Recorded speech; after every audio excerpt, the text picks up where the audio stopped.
Hello.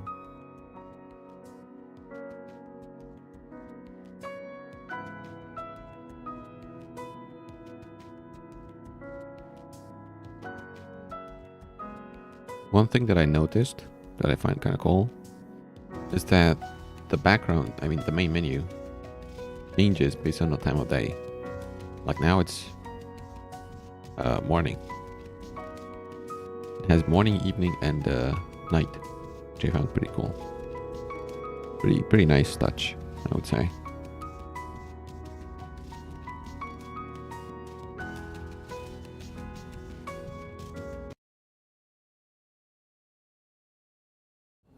Okay, I'm really curious. I hope it's not gonna be like a 20-minute ending. I hope it goes on for longer because it has the potential. Oh, there's snow. I just noticed there's snow now. It wasn't there before, was it? Was it? I don't think so. Maybe it was. But snow in October? Dang. Okay. So, Kagome lay on the floor reading a book. Murakami in some forest. Only managed to catch a glimpse of the title on the cover. Murakami? Let's go. I like that. The forest one? I don't know. I don't know. Yeah. I don't know. I haven't read a lot. By Murakami, I read Kafka on the Shore and what was it? Killing Commendatore. Those two, and a collection of short stories. After the Quake, I think it was called. But yeah, I kind of like him. I mean, I really like him, even though he does this weird thing where he just, you're just reading, something happening, whatever. There's an inner monologue or whatever, and then suddenly there's something sexual comes up, just out of a sudden, it hits you with something or like some sexual imagery. It's kind of out of the blue. Almost every time it happens, it's like, oh, okay. I guess it's happening now. But yeah, I like him. I like the way he writes.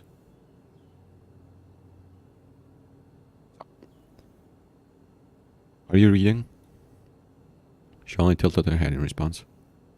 Is it interesting? I got another simple nod. Where did you get it? This place hasn't seen literature since it's been built, apart from manga. Borrowed it from Kono-san. Takumi replied briefly. Kono-san, huh? I said like a prosecutor going over a witness statement.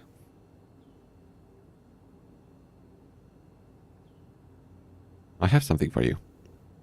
Here. Without any second thoughts, I took the snow globe out of the bag and handed it to her. Takumi didn't seem to understand what I wanted from her at first. Opened her mouth slightly and looked at me in surprise. And she grew embarrassed, took the snow globe and turned it upside down.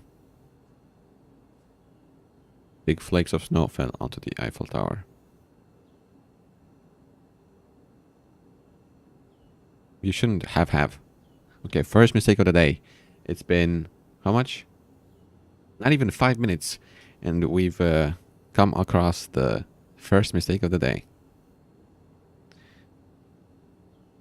How many did we have last night? So like in almost 2.5 hours, there were like 42 mistakes or something like that. So we have a long way to go. But we got our first one already, so it's a good start. Come on. They gave me a bonus at work. I try to sound confident while hiding the package with the yukata behind my back. But I have saved the money. Who knows when we might need it? If you always save for a rainy day, when are you supposed to enjoy the sunny ones? Bro. That's actually a good advice, I guess. Life advice. Damn, Nikolai. Okay. Intelligent thing. You won't be saying that when that day comes. No, I think you would. Like, of course, at first you might not, but if you think about it, then you realize you've led a happy life until then, and there's nothing wrong with that.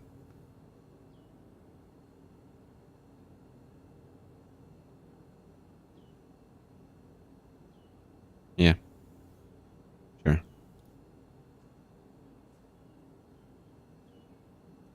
I don't want to argue with her. Kagome was right in a way. I was just trying desperately not to accept the new rules I had to play by, which places us at the very bottom of the pyramid. On the other hand, I now understood Kagome much better, particularly how difficult it was for her to lose everything she'd had after her mother's death. Saving every yen. Saying no even to the most essential items. Poverty holds you in a vice grip, slowly exhausting you, sucking all life from you.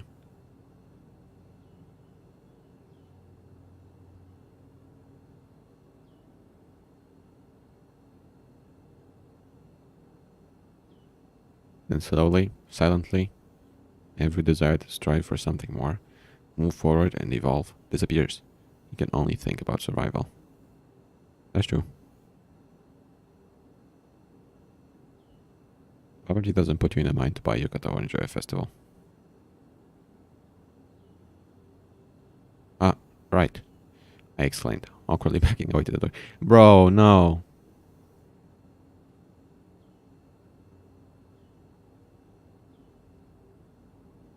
Come on, man. Don't back out like that. The landlady asked me for help. I'll be back in a moment. I just shrugged. Bro, have some fucking balls. She's not gonna love you if you're some fucking dumbass without even a spine. Much less balls, bro. Jesus Christ. Kono-san was definitely good at her trade. And she wasn't too happy when I went back. Bro, why did you... Oh my fucking god. Went back to return the yukata and asked for a refund. I tried to explain that I behaved impulsively, and our budget couldn't withstand expenses like that. But she parried sharply. Business wasn't going well. She had taxes to pay. Her grandson was going to a university in Tokyo. And her son-in-law was about to lose his job. Okay, Kono-san is a piece of shit as well. Next, I'd probably hear about Lunar Phase's Chinese calendar and the predictions of a wise woman. I sighed, apologized again, and walked out of the shop. But I still... Bro, why not? Show it! Are you fucking... What, are you gonna throw it away? Stop being such a dumbass. Oh, Jesus Christ. For 1 second, I had, like, a moment where, like, oh, he's actually saying some intelligent stuff for once in his life. And now this. Oh my god, bro. Thankfully, the landlady agreed to keep it for some time. Are you fucking insane? So you lost the money. You lost both the money and the yukata now. You have none of them. How are you so dumb? I don't understand. Disappointed. Bro, where are my choices? Why didn't I have a choice? Show her or don't show her? Jesus. Oh, I hate this man. I hate him so much. That was quick. Kagome lay in the same pose, reading her Murakami book.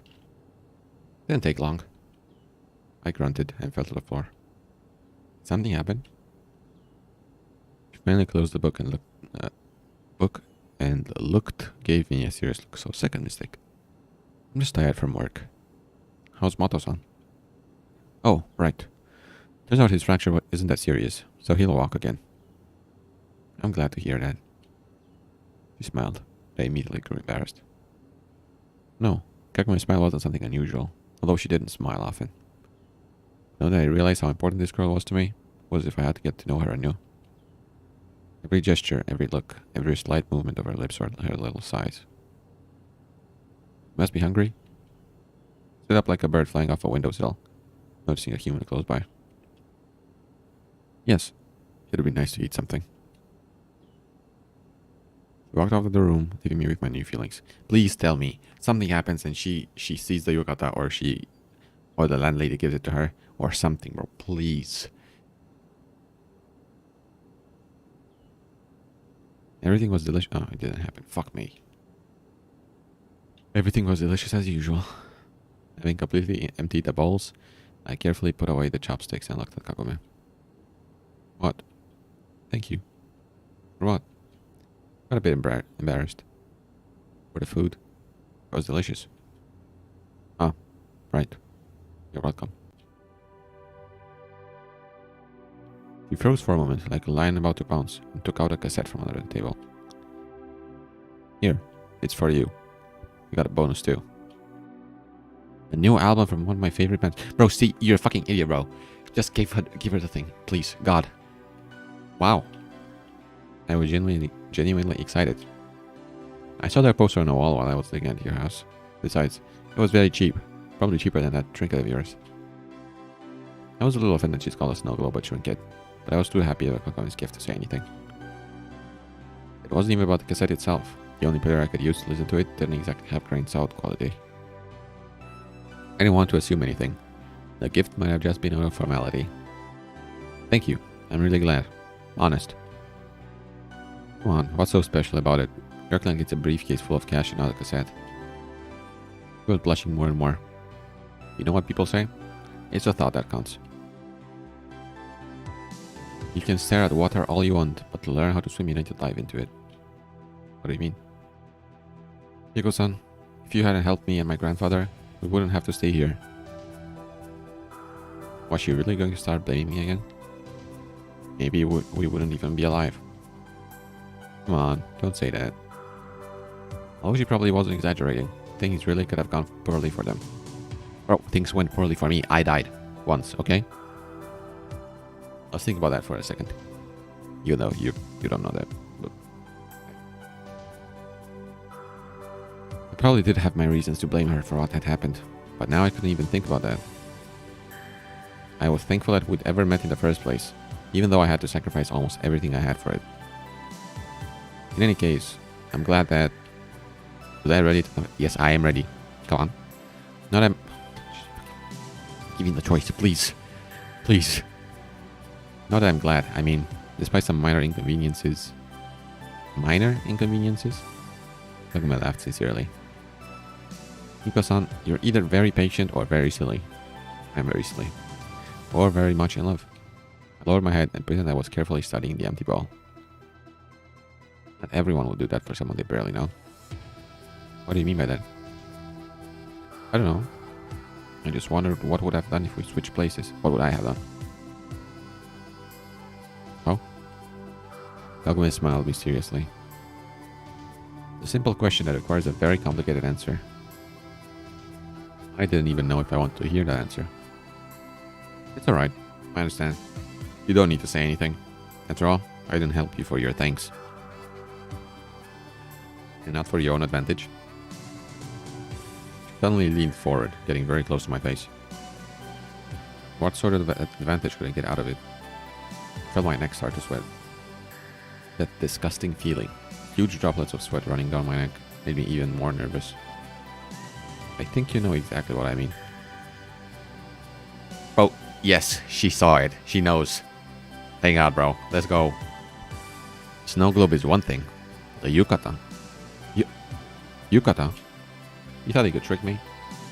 How would I trick you if I'd already bought it? There's no point asking how she knew about the yukata. What difference did it make? And why were you hiding it? Because I am a fucking idiot, bro. That's why. I'm a dumbass. And the pathetic excuse of a human being, bro. Except I did one good thing once. But come on. That was me. I chose to protect you from the bullies. It wasn't him. So, he? Not good, bro. Leave. Leave as far as you can from this man. Good for nothing. I just heard about the festival of Konosan and they said it wouldn't be good to go without the proper clothing. You could have asked me first if I want to go. Kagome frowned and pulled away. Right, I know. We don't have much money and I can't burn it like that. Hiko-san? Bro, Hiko-san, just fucking say it, bro. I wanted to go with you, bro. Just say this. It's easy. Yes, you still haven't asked me whether I want to go. Bro, say. Do you? Oh my... Jesus Christ, bro. I said timidly. I hadn't even thought about it this morning, but since you're putting me on the spot... Why do you say these things, bro? Oh my god. Please, tell me that it's just this route where he's the most sorry excuse for a man. Please. Just tell me it's only this route. Because I do want to play on my own the rest of the routes, but I don't know if I can handle this. If he's always going to be like this. And I won't be getting a lot of choices to push him in the right direction. You can always refuse. Can we return the yukata and get the money back? Well, don't say you tried returning it. Do not say that. I drawled and looked around as if trying to find something in the tiny hotel room. Knowing Kono-san, I very much doubt it. Kagome smiled, still giving an intense look. Listen, I could go back, get on my knees and beg for a refund. How about you get on your knees and beg her to come to the festival with you? It would be the better option. Yeah, don't, dumbass. What? I said don't. And Shen, bring the yukata here. I want to try it on. What do you mean you... See, I hate this. This is not a good ending, bro. For me as a player, it's a shit ending. It's not a bad ending, it's just a shit ending. I hesitated, not knowing what to do next. Was she mocking me, or did she really like... I could hardly believe the latter, but decided not to argue and went down for yukata. I mean, you can't believe you bought the thing, bro. The landlady smiled cunningly as she handed me the package. And to think I consider her a good person. Yeah, she is. Unlike you. Sorry, I just hate this man. Passionately. She must have been the one to tell Kagome. No shit, bro. No shit. Oh, let's go. Okay. It's purple. I'm telling you. It's just like the purple girl. Was it Lena, her name? I think so. I remember stuff.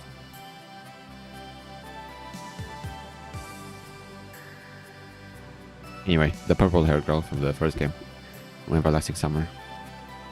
I'm telling you, there's parallels. Even though she's not psychopathic. She's like bordering on. Yukata fit Kagome so well it seemed like it was made for her. It suits you. Let's see. Was as happy as a child. Yeah, who'd have thought, bro? Who'd have thought? And you tried to give it away.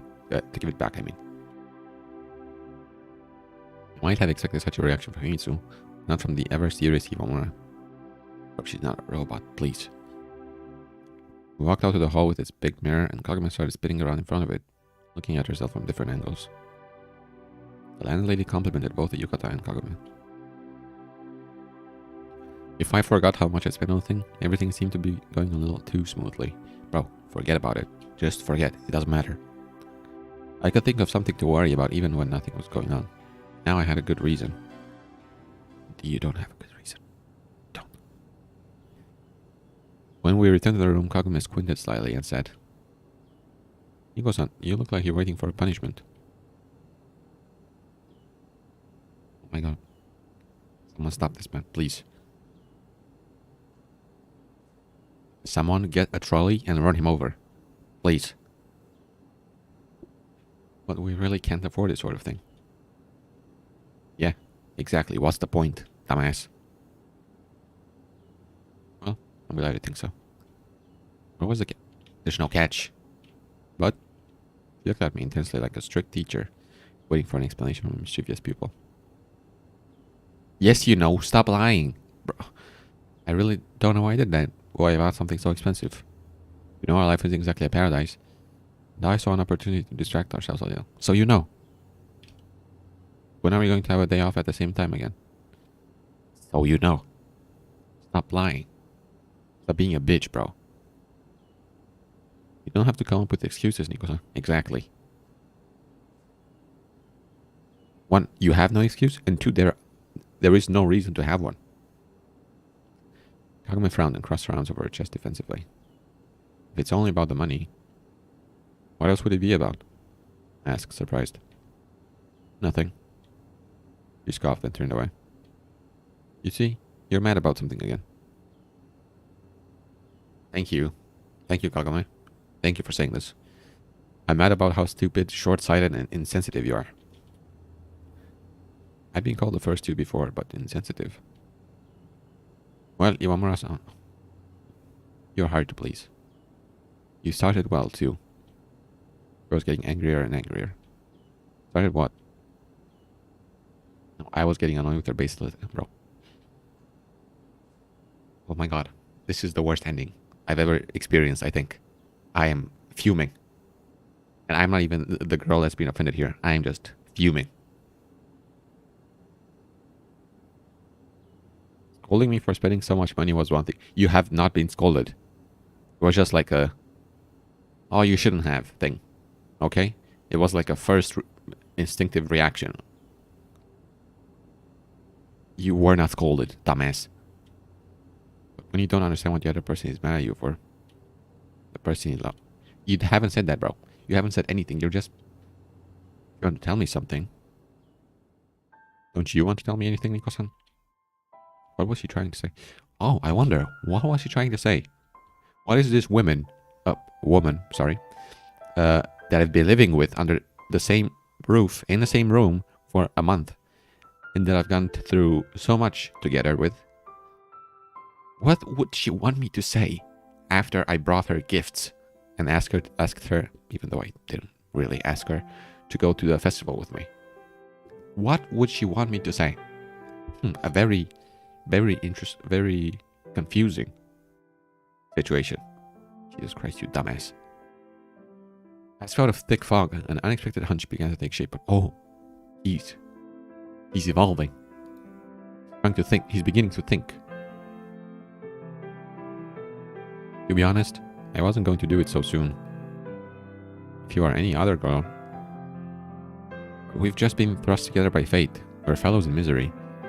In relationships like that, rarely. Oh, kill me. Kill me. Please. Yeah, I'm not continuing this game. I am fuming. I was talking absolute drivel and shifting my gaze all around the room, only trying to look at anything but Kagome. It was pleasant to think that she was waiting for me to declare my love for her, except I was completely unprepared for it. Bro, you can't be prepared for it. It has to happen. I guess it took me very long to realize my feeling. That mistake, let's go. And everything happened so quickly. Nico-san. Her voice was ice cold. So, what do you want to tell me? I want to say... Judging by her reaction, it seemed like my love confession would be followed by my head becoming the target for every object in the room light enough for Kagome to pick up. Why was it so... Bro, it's not difficult, just say it, please. Thank you. I summoned all my courage and blurted out. I love you, Yoromura Kagome. Thank God. Finally, it happened. Holy shit. If you didn't want to hear a long speech, I'd keep it short. Thank you. Kagume's eyes opened wider and wider. I am prepared to defend myself against dishes. Okay, it's not coming. Took you a while. Suddenly, her face quivered and tears welled in her eyes. What? I was waiting so long, I almost gave up hope. So you... Yeah, dumbass. If it wasn't clear when she literally said to you that she's disappointed that you always run to Emily instead of her, if it wasn't like clear as the morning sun to you, I can't say anything, bro. Like, Jesus Christ. You? Yeah, you, bro. Jesus Christ. I was probably ready for any reaction, but not reciprocity. Bro, I think even people that have never seen you before would know this. Like, it was so obvious. It wasn't even that I wasn't confident of myself as a man or didn't understand her as a woman. Bro, it's not about that. She literally said it. Like, a while back, she actually just said it. It was Kagome. If it were any other girl in her place, I would have understood my feelings much earlier. Nico-san, you're asking a Japanese girl to confess her love for you. I don't know how it is in your country, but we have certain rules. Her words sound just as silly as mine. I'm not asking for anything. I'm just glad that you too... Sorry, I'm really nervous. I really feel like I was on tenterhooks. Here you go, apologizing again. Kagome laughed and looked unbelievably beautiful to me with tears in her eyes and her cheeks red. I don't know, man. I don't think that's an okay thing to say, but okay. It was hard for me to keep looking at her and stick to the roles she talked about. So I lowered my head and stared at the empty wall. Why? What are we supposed to do next? What do you mean? It was hard enough to start living in a room with a young man, and now... Of course, I'd also thought about it more than once, but when Kagome put it that way, the problem started to seem much more serious to me. I'll behave like a gentleman. You have nothing to fear. Except... said quietly, lowering her eyes. Let's go. Back it up, boys. It's happening. I hope this is not, this is safe for work, please. I want no surprises.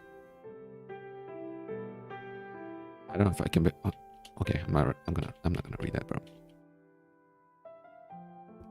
Should I read this? It feels weird. I don't know. I will. Okay. Everything happened by itself, and Kagome found herself in my arms. I'm ready to Alt F4 this. Something bad happens. Okay. Loading screen.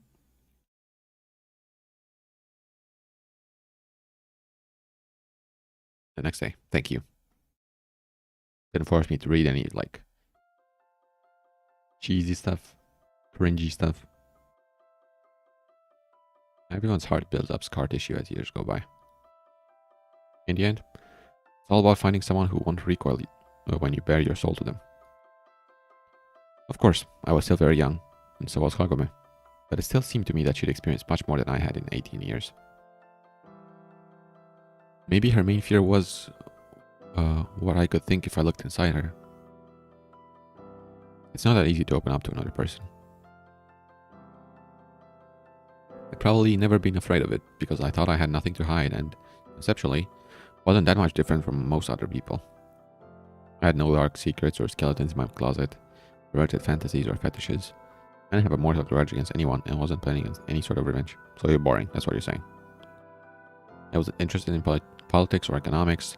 Philosophical questions bothered me more than real social problems. In a sense, I was one of the people who were quiet when they came for the communists. Okay, so there's two mistakes here. There's the period missing on the last sentence, and there's the sentence they just fucked. Makes it 5, I think, or 6. Let's say 5. The only thing such a person might fear when opening up to someone else is that they'd be considered worthless and unremarkable. Yeah, that's kind of what you are, bro. I woke up pretty early, tried to move, and immediately realized that my left arm and shoulder were completely numb. Kagome was sleeping pressed to me, holding, you mean to say, me in a vice grip, so 6. I carefully freed myself from my embrace, got up, and stretched my arms. What did last night mean to us? I absolutely needed to go outside and get some fresh air. The freezing cold morning greeted me with fog and a pleasant chill. Great. Now she's gonna wake up and you're not gonna be there. Great job, my man. You are being a wonderful, wonderful partner. I don't know how winter was there in the mountains, but I bet it'd be colder than in Tokyo. A yukata wouldn't exactly be considered warm clothing. Something we would definitely need. I walked down an almost deserted street, wondering where I could find the money. Almost deserted. What? What is happening? Himitsu was walking towards me wearing a beautiful Of course, somewhere in the depths of my memory, I knew Himitsu's cry. Is it a dream? I live not too far from this village, but I was still surprised to see her here. Okay, so it's happening. On the other hand, it was probably why this place had come to mind as somewhere to escape to. Anyway, what options do I have right now? Turn around and leave? Hide? No, be a man, bro. Obviously, after everything that had happened, there was zero reason Himitsu had to know where I was. I didn't know what kind of rumors were circulating about us at school. I would have liked to trust Himitsu, At this point, it would be both foolish and dangerous. No, it won't. No, it wouldn't. I just froze, unable to take even a single step. Yeah, because you're pathetic. Worthless and, what did you say? You said it. Yourself. Worthless and something. That's what you are. Unimpressive or something. First option was, for most mammals in a dangerous situation, in the face of a serious threat, is to freeze and hide. See, thinking like this is just fucking dumb. While I try to force myself to run, he needs to notice me. Nikko-kun? Then I finally managed to turn around and start walking away. Nikko-kun, it's you, right? It was too late. I stopped and waited for her to come closer. Nikko-kun, what are you doing here? Mitsu looked surprised, but not particularly shocked. And you? I asked a stupid question, just to say something. I'm buying food for breakfast. Perhaps I should have been more careful and paid more attention to my surroundings, but I hadn't thought Himitsu would be visiting her grandmother at the end of October. Ah, I see. How are you? Nikko-kun? He frowned. I've been so worried, and now you're just joking around.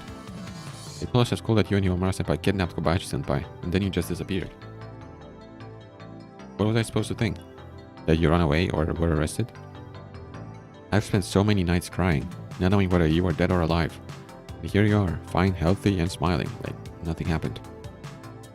The thing is, so many things have happened I don't even know where to start. What about Iwamura-senpai? Is it true? Did you two kidnap Kobayashi-senpai together? Wait a minute, don't just start throwing accusations at me. The situation really was so complicated I didn't even want to start explaining it. Oh, I see. I was about to frown, but then pursed her lips as if she were going to cry. Nikko-kun, if you really did it, my dad can help you. No need. I quickly waved my hands. Definitely no need for that. Don't say a word to your father about this, got it? But why? Because it's my business. Once everything settles down, I'll return to Tokyo. I lied. I doubted the corporation would ever leave us alone. Suspicious people came to your house several times, trying to see something in your windows. Do you know how worried I was? Sorry. Why should I care about your apologies? My nerves aren't going to regrow themselves, you know? I'm not having it easy either, you know? I understand that you're being worried. Sub 7. But I was the one who had to leave everything behind and run away, not you. Her worry, as often was the case, felt inappropriate, pointless, and excessive. And you are a dumbass. Nothing new. I need to stop saying this because I will be saying it every 2 minutes. Your father won't be able to help. He'd only make the situation worse. Who would believe us? Me, if I say I'm not guilty. Besides, it wasn't true. I became an accomplice of Kagome. That's another mistake. 8. Just by silently watching her hold Ellie hostage. I couldn't just abandon. 9. Even if formally I was less guilty than her. So, Iwamura-senpai is with you? She wrung her hands pitifully. No, not at all. Last time I saw her was in Tokyo. I can tell you're lying. Why would I? I'm getting a call. I'll be right back.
Okay, I'm back.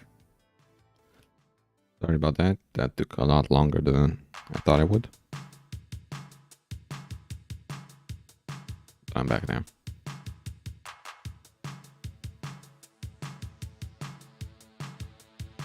Okay, where were we? Oh, yeah, me too. Why would I lie about that? If you and Iwamura senpai, if there is something between you two, God, this is what she was really worried about. Himitsu, there's a lot you don't understand, and I can't explain it all. Yes, I can, I just don't want to. Well, because I actually just can't, and because things are very complicated. So, just don't jump to conclusions. Everything is going to be alright with me. I've settled down just fine, I'm not planning on dying yet. Iko-kun. She drawled pleadingly, and shifted her grip on her grocery bag. And you? Are you going to be here long? Today's the festival. The festival? Asked a bit too loudly. I didn't even know. Are you going? Is that why you came? I knew perfectly well that my surprise looked extremely unnatural, but could do nothing about it. Iko-kun, I'd really like you to tell me the whole truth. I could think of a persuasive enough lie, so I ended up just keeping my mouth shut. Himitsu looked me right in the eyes, then finally sighed. The tension on her face eased somewhat. My grandmother is ill, so I'm not going to the festival today. Really? I sighed with relief. Nothing serious, I hope? I hope so too. You aren't planning on leaving here anytime soon, are you? No, I drawled. I'll see you again before I go. I hope you'll find the courage to tell me what happened by then. Goodbye. I stood at attention, watching her go until Himitsu turned the corner. Kagome was already awake and had made breakfast. Where did you go so early in the morning? Just wanted some fresh air. I reached over to give her a kiss, but Kagome pulled away lightly. You really gonna say this, bro? You really gonna say this after you left her alone? You weren't in the shower last night. Bro, that's not even flirting, bro. That's just being a fucking weirdo. In this context, at least. Like, flirting is very context-based. I sniffed, but she didn't seem to be in the flirting mood. Alright, sorry. You can stop apologizing. Kagome shoved my side hard enough to make me fall to the floor. Damn. Domestic abuse. I didn't want to tell her I'd bumped into Himitsu. Thought I had a good chance of meeting her at the festival, even though Himitsu had said she wouldn't be going. Why don't you want to tell her, bro? Isn't this the woman you love? Why wouldn't you want to tell her this? And when would she be returning to Tokyo? Her grandmother got worse. Himitsu would probably stay in the village longer. I had no reason to suspect Himitsu would tell her father or anyone else about me, at least on purpose. It would also be naive to hope she wouldn't let it slip. Kosan, is there something upsetting you? I was sitting, holding my chopsticks over the rice bowl, like an executioner making a terrible pause with his axe above the criminal's neck. No, just thinking. About what? About what? I couldn't get Himitsu out of my head, so I blurted out the first thing that came to it. We're like a married couple now. Married? Kagome exclaimed and turned red. Bro, what's up? It's no big deal. Come on. If you think I'll let you get to me whenever you want. I was about to say that I wasn't thinking anything like that, but I stopped at the very last moment. It's good. It's good you stopped, bro. It's one of the few good decisions you've made in your life. After all, why would I say that if I, in fact, did think exactly that? I was a healthy 18-year-old. Of course I did. Maybe even more. Oh, stop saying this, please. Well, then if you try and get to me, I'll do the same. We have a deal. Great. Yikes. Big yikes. Awkward silence descended upon our room, only broken by the sounds of the village waking up outside. Oh, it's a festival day? I finally asked. Yes. Kagome replied thoughtfully, but then flinched as if she suddenly realized something. And don't you dare spend money there.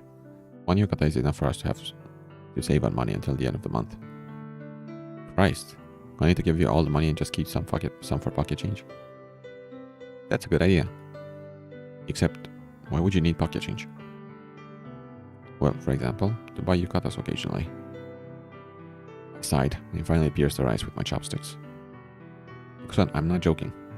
Nothing has changed because of what happened yesterday. Nothing has changed, huh? Well, I didn't mean. She grew embarrassed first, then angry. I was talking about money. We aren't any richer just because we spent the night together. Obviously, I mean. Okay, I drawled. If this stuff earned you money, I'd have been a millionaire by the end of my relationship with Ken.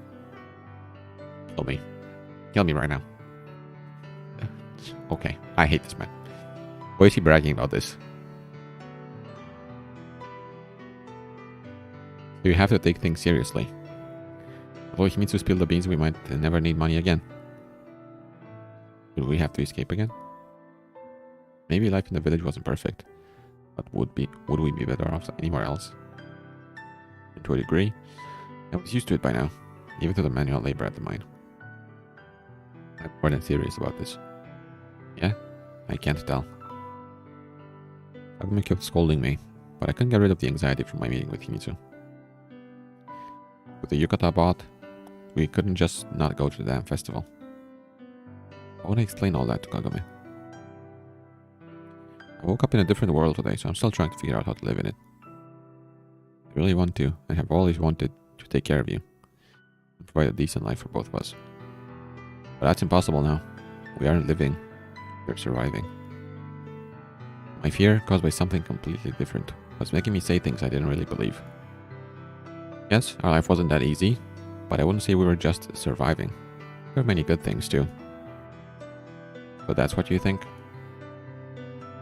I'm going to turn her head away and stare at the wall, as if searching for any imperfections. I'm not saying I dislike living with you. It's just, you've also said that our finances leave a lot to be desired.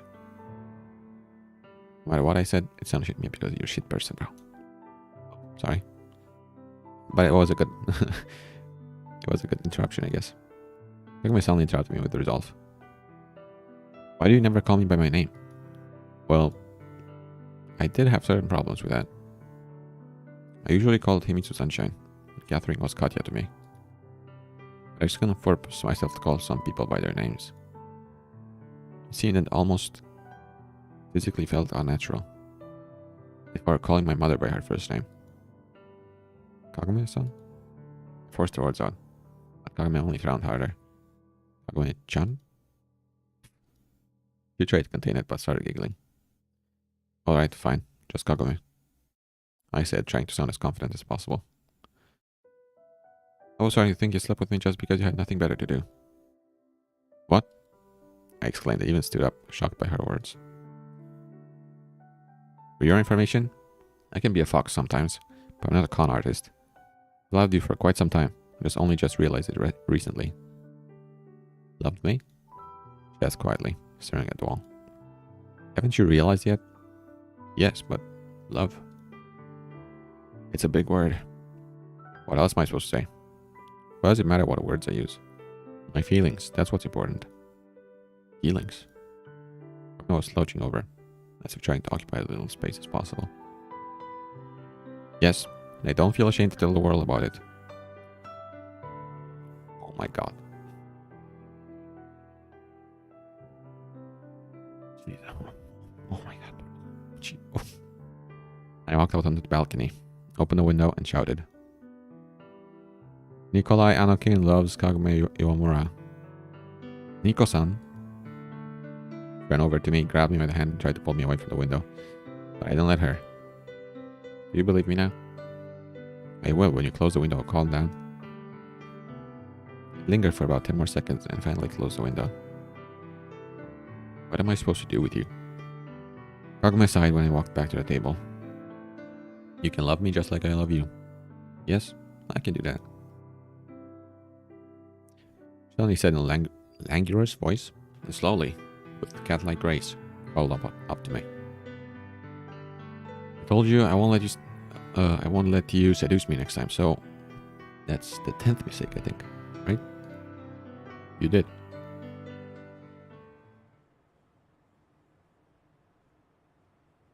When we were done, it was dark outside and we had to go to the festival. Sex does, of course, distract from everything else. So I totally forgot about Himitsu. Yeah, let's meet, please. I want that to happen. Just as a big fuck you to this guy. We walk down the street hand in hand. Many of the people we knew are just strangers looking at us in surprise, even giggling sometimes. Kagome only smiled shyly and turned her gaze away. We're braver than usual. Do you think I should be ashamed of something? No, just you're usually not so... I paused to find an appropriate word. What? Not so daring, I said and smirked. We thought you liked daring girls. Like Kobayashi. Come on, what does she have to do with this? Move already. Kagome softly jabbed my side with an elbow. All traditional Japanese festivals look alike. Is that supposed to be a reference as well? Okay. I don't know. Whether they're dedicated to the deceased, a local minor deity, or the fertility of soil, there are always plenty of stalls with food and entertainment. Catch goldfish, shoot targets with a pneumatic rifle, and of course, eat candy apples. I immediately bought one for Kagome. We aren't here to eat. Her face. Really? I naively thought that was the main point of these festivals. Maybe for other people, but our family budget still hasn't recovered from my yukata. Or from your yukata. Yukata's on you, so it's at the very least not mine. And stop already. You said yourself that everything's fine. We're going to see how fine it is by the end of the month when we have nothing to eat. I couldn't tell whether she was being serious or trying to make fun of me. Alright, you know what? I'll get a second job. Maybe I can unload trains at night. But Miko-san, there are no cargo trains stopping here. Kagome said like a teacher correcting the mistake of an inattentive student. Well then, I don't know. If there's a will, there's a way. Maybe you should stop drinking with your colleagues on Fridays? Like it's for me to decide. Drinking after work was part of a good work ethic in Japan. You could turn down the invitation once or twice, but if you ignored it all the time, you'd be considered strange, at best. Though in my defense, I could say I didn't drink too hard on those evenings, me being the first to leave. Besides, we can just save money our entire lives, right? Better to earn more than to spend less. Kagome said nothing, focusing on her apple. Local kids ran by us, shouting happily. At first, they looked at me with bulging eyes. Tall, non-Asian men were an oddity there. But with time, people got used to me, and my appearance stopped being a surprise to anyone. I suddenly thought that Kagome and I could eventually have children too. What are you dreaming about, Miko-san? Do you like children? Not much. Why? Because they're small, hyperactive, know nothing and obey no one, and they run around and scream all the time. Oh. I drawled, not knowing what to say. Why are you asking? She smiled slightly and continued. It's a bit early for us to have children. That's not what I meant. Just, you see, they ran by, so the question came to my mind. 11 mistakes. Besides, what children would we be having if you don't like them? I'm talking about children in general. Everyone loves their own. Well, yeah, makes sense. By the way, there, want to shoot some targets? I ran to the booth with the pneumatic rifles to end that awkward conversation. I didn't manage to hit any of the targets, so we got no prizes. Kagome refused to shoot, but at the same time we didn't make fun of my marksmanship. I thought it'd be worse. Worse how? Do you think I'd blind someone with a bullet? No, that's not what I meant. I thought the festival would be worse, more boring. Have you never been to a festival like this before? And you? Well, yes, as a child. With your red-headed friend? Kagome reminded me of Himitsu, and I involuntarily looked around, searching for two red braids in the crowd. Yeah, I didn't know anyone else in Japan when I was little, and our homes were next to each other. Miko-san, you don't have to make excuses. You didn't seem to notice that the mention of Himitsu had made me alerted. You haven't answered the question. Kagome grew noticeably sad and replied quietly. I have, when I was a kid. My mother. Are those bad memories? No, It was fun. It's been 3 years already, but I still can't get used to not having her around. I suddenly felt terrible that I'd come to terms with my parents' death in so much less time. It's hard, I get it. My grandfather made a little smile. What would he do without me? Nico-san, recently it feels as if sometimes I'm happy our restaurant burned down. But that's wrong. I didn't know how to respond to that. Of course, it was hard for her to carry the entire restaurant on her shoulders, with her grandfather being of little help. And with a life like that, she was more likely to skip university to spend the rest of her life serving ramen. In a way, our current life was somewhat easier for Kagome. At least she was in charge of her life. I'm worried about Granddad, but if he's well... Kagome exhaled loudly, looked at me and smiled. What do you think, Nico-san? About what? I pretend not to understand. Do you like our current life? Like it? That's not exactly the word I use to describe our situation. Nico-san? Kagome stopped and stamped her foot. Of course, she was wearing her usual shoes instead of Keta. I was trying to collect my thoughts and figure out what's going on, how to live from now on. You know, everything comes easily to me. If I get together with a girl, well, I didn't want to tell her directly that she wasn't my first.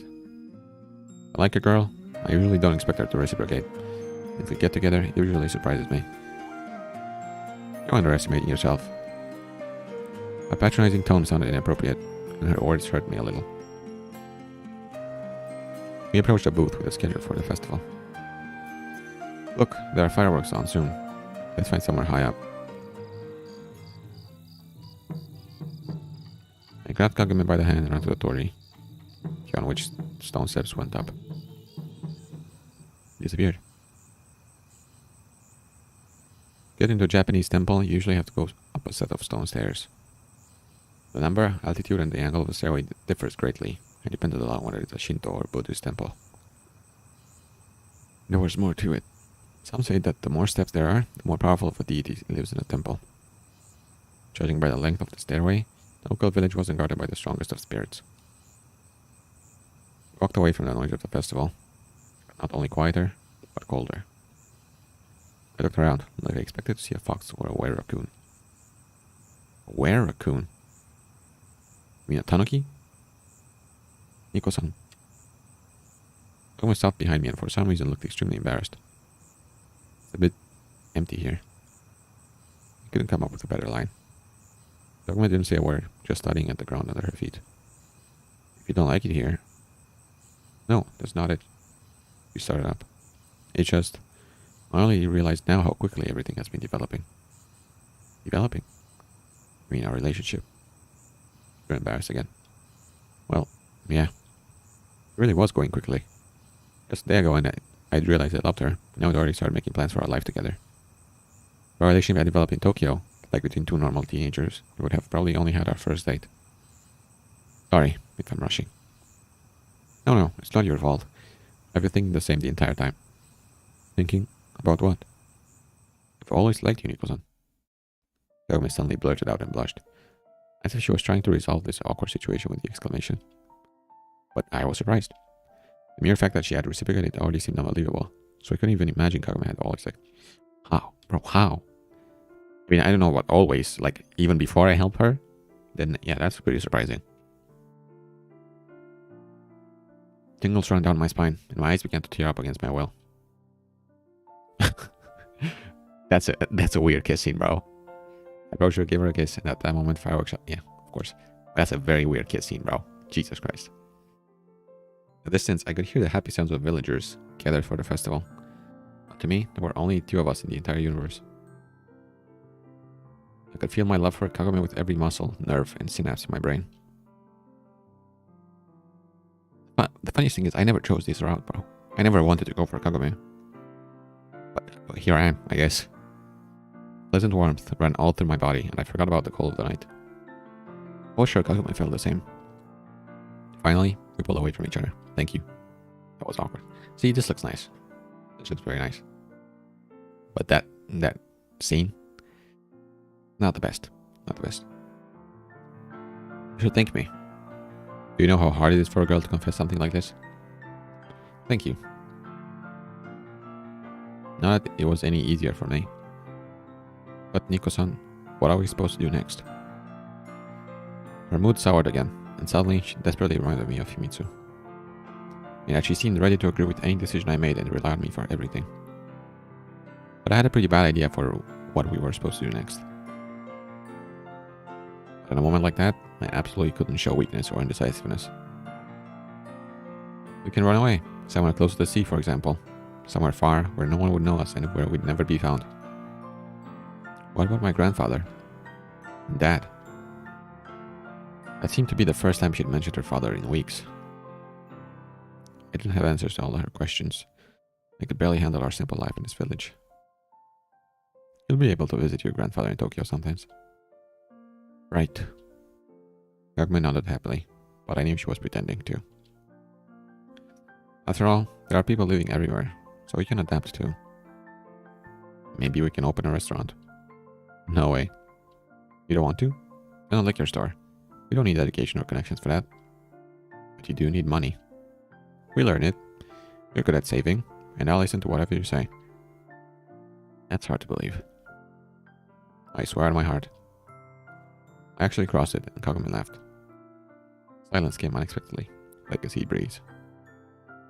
Of course, Kagome was just playing along with me. Didn't really believe we'd be safe anywhere in Japan. But I was grateful to her for that. Every crime has its statute of limitations. Is that really true? Have we committed a crime? Well, how do I put it? Ellie's kidnapping already seemed so distant, like a memory from another life. But Ellie hadn't forgotten it, and neither had Kobayashi-jun. Kagome frowned for a moment, but then smiled again. May God be my judge. She also crossed herself, but other way around. I didn't know you had such a good sense of humor. What, you thought I was only capable of irony? You know the first rule of Sarcasm Club? Be more sarcastic? Oh, we've got an Einstein here. Kagome smiled, but more out of politeness. So then, we're going to live like husband and wife? Seems so. It was my turn to be embarrassed. Funnily enough, before Kagome said that, I hadn't thought of any of this could embarrass me. We were living together, but what choice did we have? She turned away from me, as if she wanted to observe the people having fun at the festival. If you want me to... There will be time for that. Alright then. Right. Shall we go? Let's go. We joined hands and walked down the stone steps to join the festivities. But the man is here again. Of course, celebrations in Tokyo were on a much greater scale. 10 minutes were enough for us to see the whole place. And now we were just walking in circles, passing the same stalls over and over. It was difficult to imagine that after that conversation I'd be able to behave as if nothing had happened. As if nothing happened around Kagome. Both of us fell into wishful thinking, in the heat of the moment saying things we didn't believe. It couldn't be called a blatant lie. Sometimes, to cheer up a loved one, there's nothing wrong with presenting an unlikely possibility as something that is destined to happen. Maybe the corporation would get off our backs one day. After all, Ellie was safe and sound. But it seemed to me that the only way that would happen was after Kobayashi-jun's death. That old man could outlive us all. Nico-san, are you tired? Not really. I was mostly just bored by walking in a circle. But at the same time, being around other people like this festive evening made our newborn relationship gradually feel legitimate. I am, though. Shall we go home? Home? Kagome drawled sadly. And there was something about that sight that threatened to shatter that whole idyll of the moment. Homes and walls and things. You know, when my parents died, my old house in Tokyo started to seem alien to me. Now my home is wherever you are. Nico-san. Kagome gripped my hand tighter. I need to leave you for a minute. Alright, I'll wait for you here. As soon as Kagome left me, I was called by a familiar voice. Nico-kun. There were many ways the evening could have ended, but this was the one I desired the least. Himitsu stood right in front of me. Once, when we were still in middle school, we were walking home after classes and chatting about daily stuff. Nikokun will be studying in the same school soon, Himitsu said happily. If you manage to get in. Of course I will. Do you really doubt that? Not really. I didn't. There isn't much time left, she suddenly said with notes of sadness. What do you mean? All this, going to school together and returning home, living across from each other. Why would it suddenly end? Because we'll grow up? To be frank, at that moment our careless life seemed endless to me. It was difficult to imagine what would be awaiting us, as the graduation appeared to be endlessly far in the future. Well, when I grow up, I'll definitely get myself a beautiful wife. Nikokun, she pouted, just like a hamster. Don't worry, I'll invite you to the wedding. Only if I'm the bride. Sucks to be you, Himitsu, I guess. All those years Himitsu had lived by the thought that we'd always be together. She didn't need anything physical, as long as I was around. But I wasn't there anymore. To be honest, I didn't feel guilty for the fact that fate had guided us down different paths. Of course, I felt sorry for Himitsu. Such is life. Feelings aren't always mutual. Right now, I was much more worried about how she'd react if she saw me with Kagome. What she'd do and who she'd talk to. Nikokun, what are you doing here? I stood there with my back to Himitsu and could feel her abusing gaze on me. Of course, she wouldn't do anything that would hurt me, at least in her opinion. The problem was we had very different ideas of what my well-being meant. It really was a good idea to go to this festival. If not run away as soon as possible, we should have at least laid low a few days until Himitsu would go back to Tokyo. Let's find a place to talk. I roughly grabbed her by the hand and pulled her aside. It looks weird on this drawing. Like it doesn't look like her face. Ouch, Nikokun, that hurts. Himitsu couldn't meet Kagome under any circumstances. Sorry, I said tersely, in a tone that hardly sounded apologetic. What are you doing here? You said you wouldn't come. Grandma is feeling better, so You stopped and frowned. And you, Nikokun? What are you doing here? Me? I just heard about the festival from you and decided to come take a look. Remember how we would go to the festival at the river when we were kids? You know, where the old temple is? I was spitting out the words like a machine gun, as if that could delay the inevitable. So yeah, remember the candy apples from there? We also have them here, can you imagine? Let's go and try them, they're delicious. I tried to grab Himitsu by the hand again, more carefully this time, but she pulled away and didn't move an inch. I couldn't just force her and pull this resisting fragile girl away from the crowd, while people were looking. Sunshine. I said out of habit, but immediately stopped. Himitsu, we really need to go somewhere else. Why, Nikokun? Are you hiding something from me? Or someone? Of course, I could just run away, but that would not only make Himitsu more suspicious, it would also increase the chance she'd see Kagome. But the clock was ticking, and with every second grew the understanding that the inevitable would happen nonetheless. Just don't worry. Why should I worry? You shouldn't, that's what I'm saying. Why shouldn't I worry, Nikokun? Himitsu was looking at me attentively. There was disbelief in her eyes, growing with each word I said. It's just, you see, I don't know what you heard about me and Iwamura, what you think about all that, but obviously I couldn't tell her that we hadn't kidnapped Ellie, because that was a lie. Even if something did happen, there are perfectly good reasons for it all. Nikokun! Suddenly Himitsu almost shouted. What are you trying to achieve here? If you aren't going to tell me the truth, don't say anything at all. I'm tired of all your omissions and lies. But I'm not lying.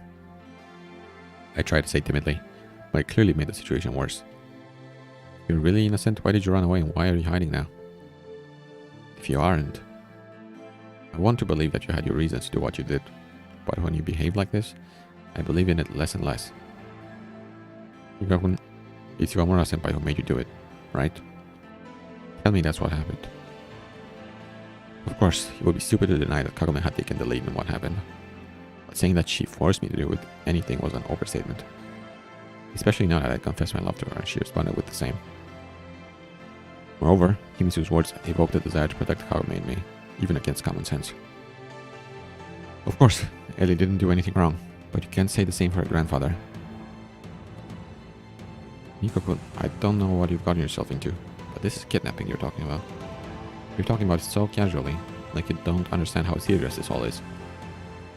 Oh no, I understand perfectly how serious that is. That's why I want to keep you out of it. Sorry, Nikko-kun, but I don't believe you. Kagome appeared in the crowd, clearly looking at for me. Let's not do this here. I made one last attempt. Why are you constantly trying to get me away from here? Himitsu was getting more and more angry and no longer looked like herself. Because you'll take it the wrong way. Nico-san. Kagome finally noticed me and waved. But fine. It's too late now. Too late for what? Nico-san. Then Himitsu heard her too. Okay. I thought Himitsu would be a lot shorter than Kagome, but it seems like they're the same. Pretty much the same height. Maybe a bit shorter, but okay. Kagome ran up to us, a happy smile on her face immediately giving way to surprise and then disappointment. It's you. Iwamura-senpai. Himitsu was surprised too, but then immediately attacked me. I knew it, Nikko-kun. Trying to convince her that she misunderstood something was not only pointless, but dangerous. What are you doing here? Not that Kagome had any intention of staying quiet either. That's what I'm supposed to be asking you, Imamura-senpai. I have a right to be here. What right? Nikko-kun, did you really not tell her that my grandma lives nearby? Himitsu asked maliciously, totally unlike herself. Well, I mean... Nikko-san? Kagome cast a wrathful look at me. Very, very deserved. I'm a fucking beastman, bro. Please leave. Kagome, leave him. Please. But I'm starting to feel that me being buried alive, it was the good ending. For everyone. Even for myself. But immediately shifted her gaze to Himitsu. And we're here. She saw her as if trying to explain herself, but immediately turned angry. How's that any of your business? Didn't you have the audacity to say that after everything you've done? After what you dragged Nikko-kun into? I haven't dragged him into anything. So, you aren't denying you kidnapped Kobayashi-senpai? What are you, a policewoman? Why are you interrogating me? Where else? I tried to interfere timidly, even though I knew it was useless. Now, let me rephrase that for you. Even though I knew I was useless. Much better. If not for you, Nikko-kun would be doing fine. They seem to be about to start pulling each other's hair, when Kagome suddenly softened. If Nikko-kun wanted to, he would have long chosen you, and we wouldn't be talking now. Oof. Oof. But he chose me, so I have no right to question him with or without reason. Nikko-kun, is that true? What's true? Oh, I hate him. I hate him. Yes, tell her, Nikko-san. Tell her that we're together now. I didn't know what to do and looked like an idiot. You are an idiot. You don't look like an idiot. You are an idiot. Probably the biggest one I've seen ever. In any... I've played... Okay. I didn't play a lot of visual novels, but I played a decent amount. And I have never seen such a piece of shit protagonist in any of them. But Kagome didn't seem to be concerned at all about that. Don't care how you lured him in your bed or with something else. But I've known Nikko-kun my entire life, and I know that he's very capable of doing stupid things when he doesn't having someone to look after him. That's 12 mistakes, I think. What is he, your pet or toy? Grow up already. Kagome grinned. I just want him to be happy, and I have no idea what you want. I believe Nikko-san can decide what makes him happy himself. But to help him decide himself, you made Nikko-kun an accomplice to a kidnapping, then force him to run away and hide here? You've really done a lot for him. What if Nikko-kun goes to jail? You'll say that's for his own good too? Mitsu, don't exaggerate. I almost called her Sunshine. Me? Exaggerating? She flung her arms up in the air. If anything, I'm understating. Not even Catty-chan was so destructive to you. Nikko-kun, do you really think you love her? Where will that bring you? Just come back to Tokyo with me. Dad can help you. No way. Shut up, you. Kimitsu suddenly shouted. It was so aggressive, I could barely recognize my childhood friend. Kimitsu, come on. Calm down. I wanted to come closer to her, but she waved her hand, stopping me. You don't understand that yourself, Nikko-kun? I need to help you. Nobody wants your help. We'll handle it ourselves. I switched to shouting too. Girls, calm down already. I begged.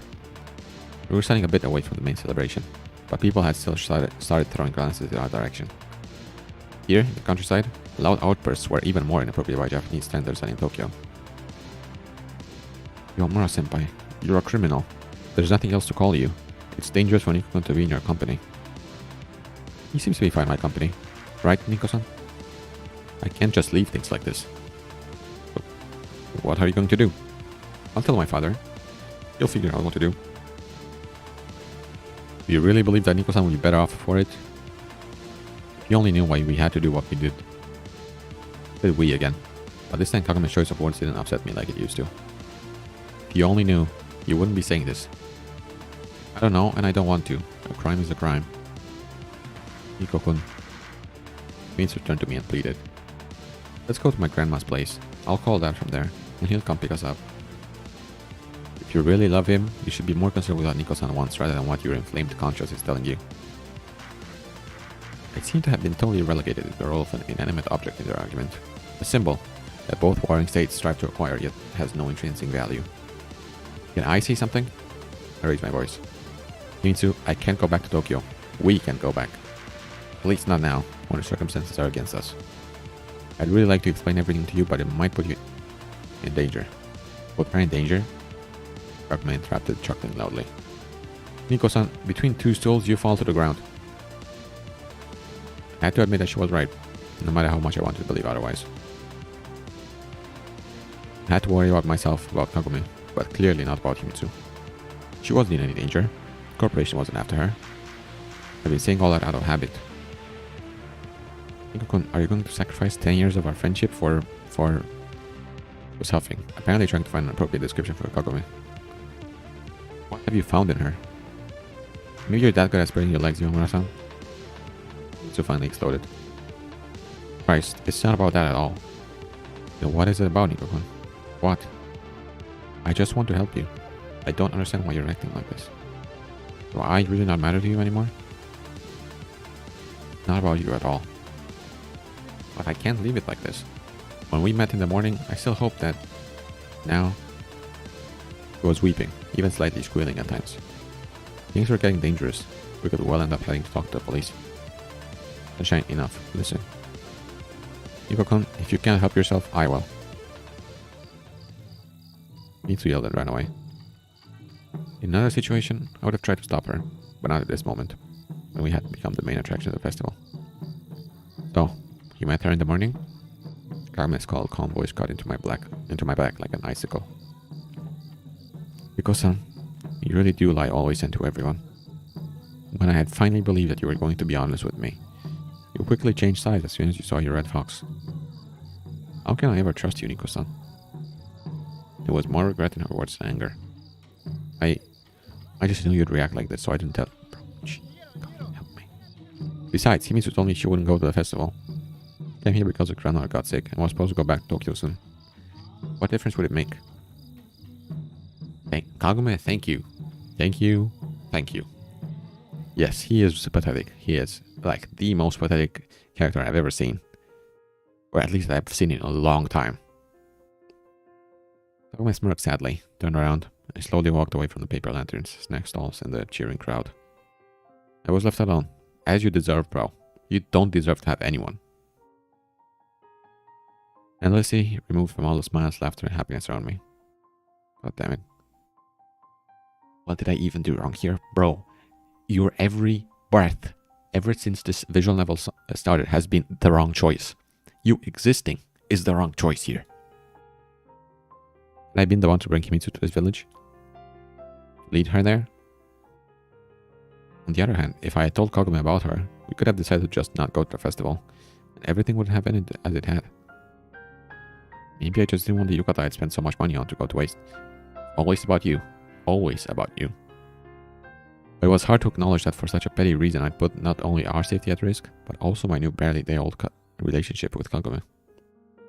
The crowd quickly forgot about me and continued to talk and laugh. As much as they'd been interested in our quarrel a moment ago, they couldn't care less once it was over. After all, in their lives, other people were just a flash of a lamppost outside of the window. A car driving down the highway of existence. So 13 mistakes, right? Or 14 maybe. I'll say 14. Himitsu wasn't just a flash to me, but it felt like I'd left her light behind me. I didn't want mine and Kagume's life paths to diverge as well. For all that, I only wanted one thing. To intake a monstrous amount of sake as soon as possible and fall into oblivion. The whole time we lived there, I'd only drunk out of necessity with the other miners. And even then, very carefully. When I came back to the hotel from the bar, I'd usually do a few laps around the village to get some air, then return to our room sober. Kagome didn't show much reaction to it anyway, knowing that such was the Japanese tradition to drink with your coworkers. But now I wanted to drink myself into complete oblivion and disconnect from reality for a day. Sometimes your legs, following an impulse beyond understanding, bring you to a bottle on their own accord, like they'd kicked your brain out of the driver's seat. In just a moment, I stopped thinking about Himitsu Kagome and what I had to do next. Having stopped at a stall with alcoholic drinks, I'd already asked for a full glass. And froze. This really wasn't the time. It wouldn't just not solve the problem, it would make it worse. Bro, I would have actually liked for him to fucking die in an alcoholic induced coma, bro. I would have liked that. That would have been a good ending, really. The alcohol vendor at the stall looked at me, confused, and I looked at him. Sorry. I bowed and basically ran away, into the cold night, toward the village and the old hotel, to the lonely, sad girl who I loved. Almost all the windows were dark. There usually weren't many people on the streets even during the day, and now the village looked even more like a ghost town. All the villagers were having fun at the festival. The only thing I wanted was to clear things up with Kagome as soon as possible. She was sitting at the window in her usual pose, looking out at the empty street as it had become accustomed to her. When I entered the room, she phlegmatically uttered without even turning to me. I thought to take my stuff and leave, except I have nowhere to go. A certain Russian poet once wrote that love's both had smashed against the daily grind. You want it to be like that for us too? Nico-san, is it probably leaving your dirty socks everywhere? Well, no, of course not. I sighed and carefully sat behind the table with dirty dishes covering it. I just want you to understand why I did what I did. Why you deceived me and possibly exposed us to danger? Yes, exactly. Just say yes, bro. Be honest with yourself for once in your life. And with everyone else too. Well, let's not exaggerate. Himitsu isn't that kind of person. I'll go to her then. Why you drag yourself here? I sobbed. Alright, I'm sorry. I wanted to come closer and hug her, but something stopped me. After all, I hadn't told her about meeting Himitsu for a reason. That being, I expected exactly this kind of reaction. Sometimes what we call truth is a totally abstract concept. In the end, we all, or at least most of us, can see colors and tell red from green and blue. But in objective reality, they only differ by the length of each light wave. Bro, who cares about this fucking philosophy? You are a piece of shit, just accept that concept. Everything else is just the perception of color created by our brains. You are a dumbass in everyone's brain. That's not a concept created. That's objective reality.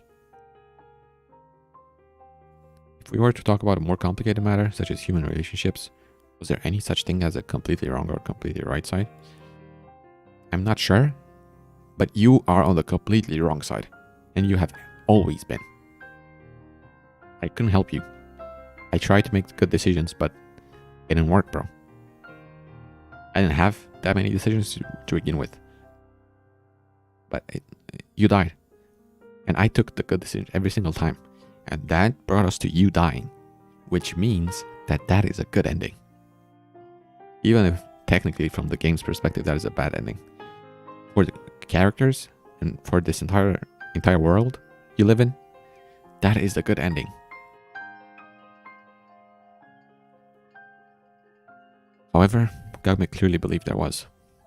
Was I supposed to refrain from useless philosophizing and apologize? Admit I was wrong?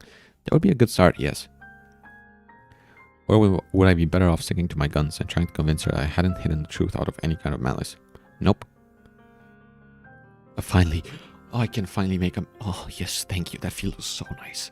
I can finally do something, bro. I didn't save. I should have saved. You know what? If he dies, he dies. And if I did the wrong thing, I realized I should have told you about meeting Himitsu right away. I also realized I put us in danger to a degree. To a degree? Kagome smirked and finally turned to me. Do you really think your excuses change anything? Well, shoot me if you want. Please, please do. I folded my hands in a praying gesture and stood on my knees. Maybe I should. Please do. Please. She slowly stood up, walked to the wardrobe, opened it, started taking her things out. What are you doing? I definitely had to expect this turn of events. But Kagome didn't answer, doing everything slowly, methodically, even provocatively, carefully. Where are you even going this late at night? I asked, not even trying to hide my irritation. After that nice chat with your red-haired friend, I'm sure I can stay here any longer. Where would you go? It's too late now, there are no trains. You can go to your friend, Nico-san. She lives nearby, right? I'm sure she'll be happy. Stop it already. I grabbed Kagume's hand, but she didn't react at all, pretending I wasn't even there. An awkward silence descended upon us, because I didn't know what to do next, and she didn't seem to care at all. Meanwhile, I heard joyful cheering outside, likely drunken villagers returning from the festival. Nico-san, I understand I can't go anywhere right now, but I'll take the first train tomorrow.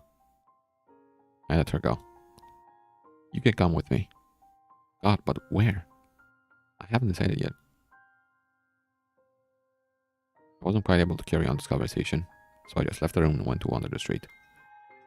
Occasionally, I passed by happy people returning to their homes. They smiled at me, at me. 15:06. And I would force out a smile in return. When I returned, Kagome had already gone to sleep. I decided to take counsel with my pillow and went to bed as well, having pulled my foot onto the corner of the room.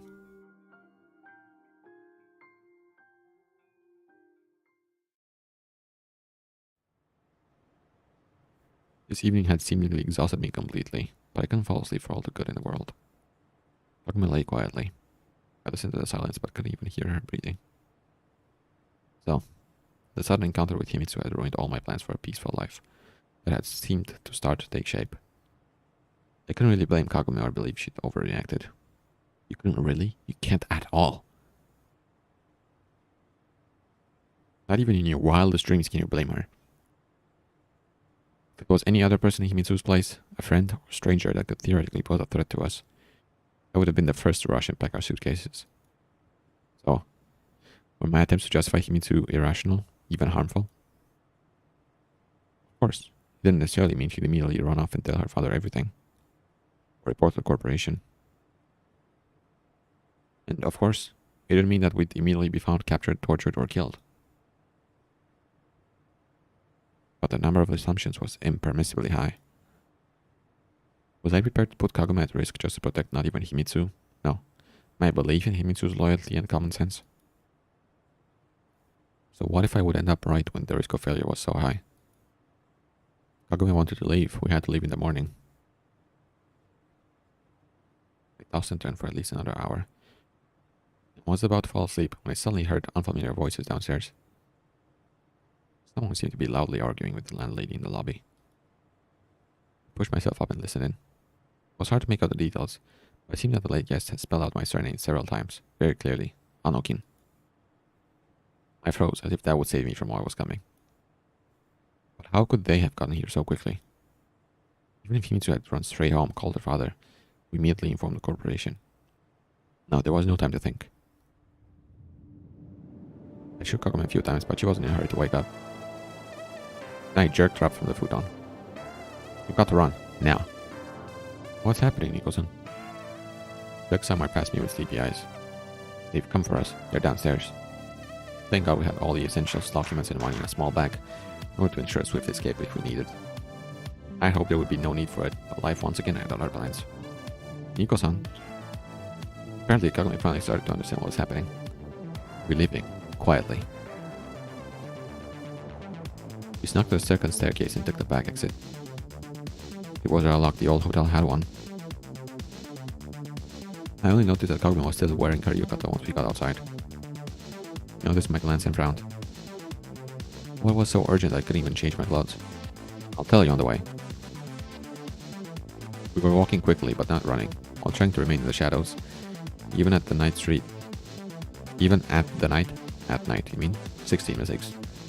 The street was lit pretty brightly, though you wouldn't expect it. Nico-san. Kagome stopped and pulled her hand away out of mine. One moment you don't want to leave, the next you wake me up in the middle of the night and drag me who knows where. Explain yourself. I quickly looked around but noticed no one in pursuit.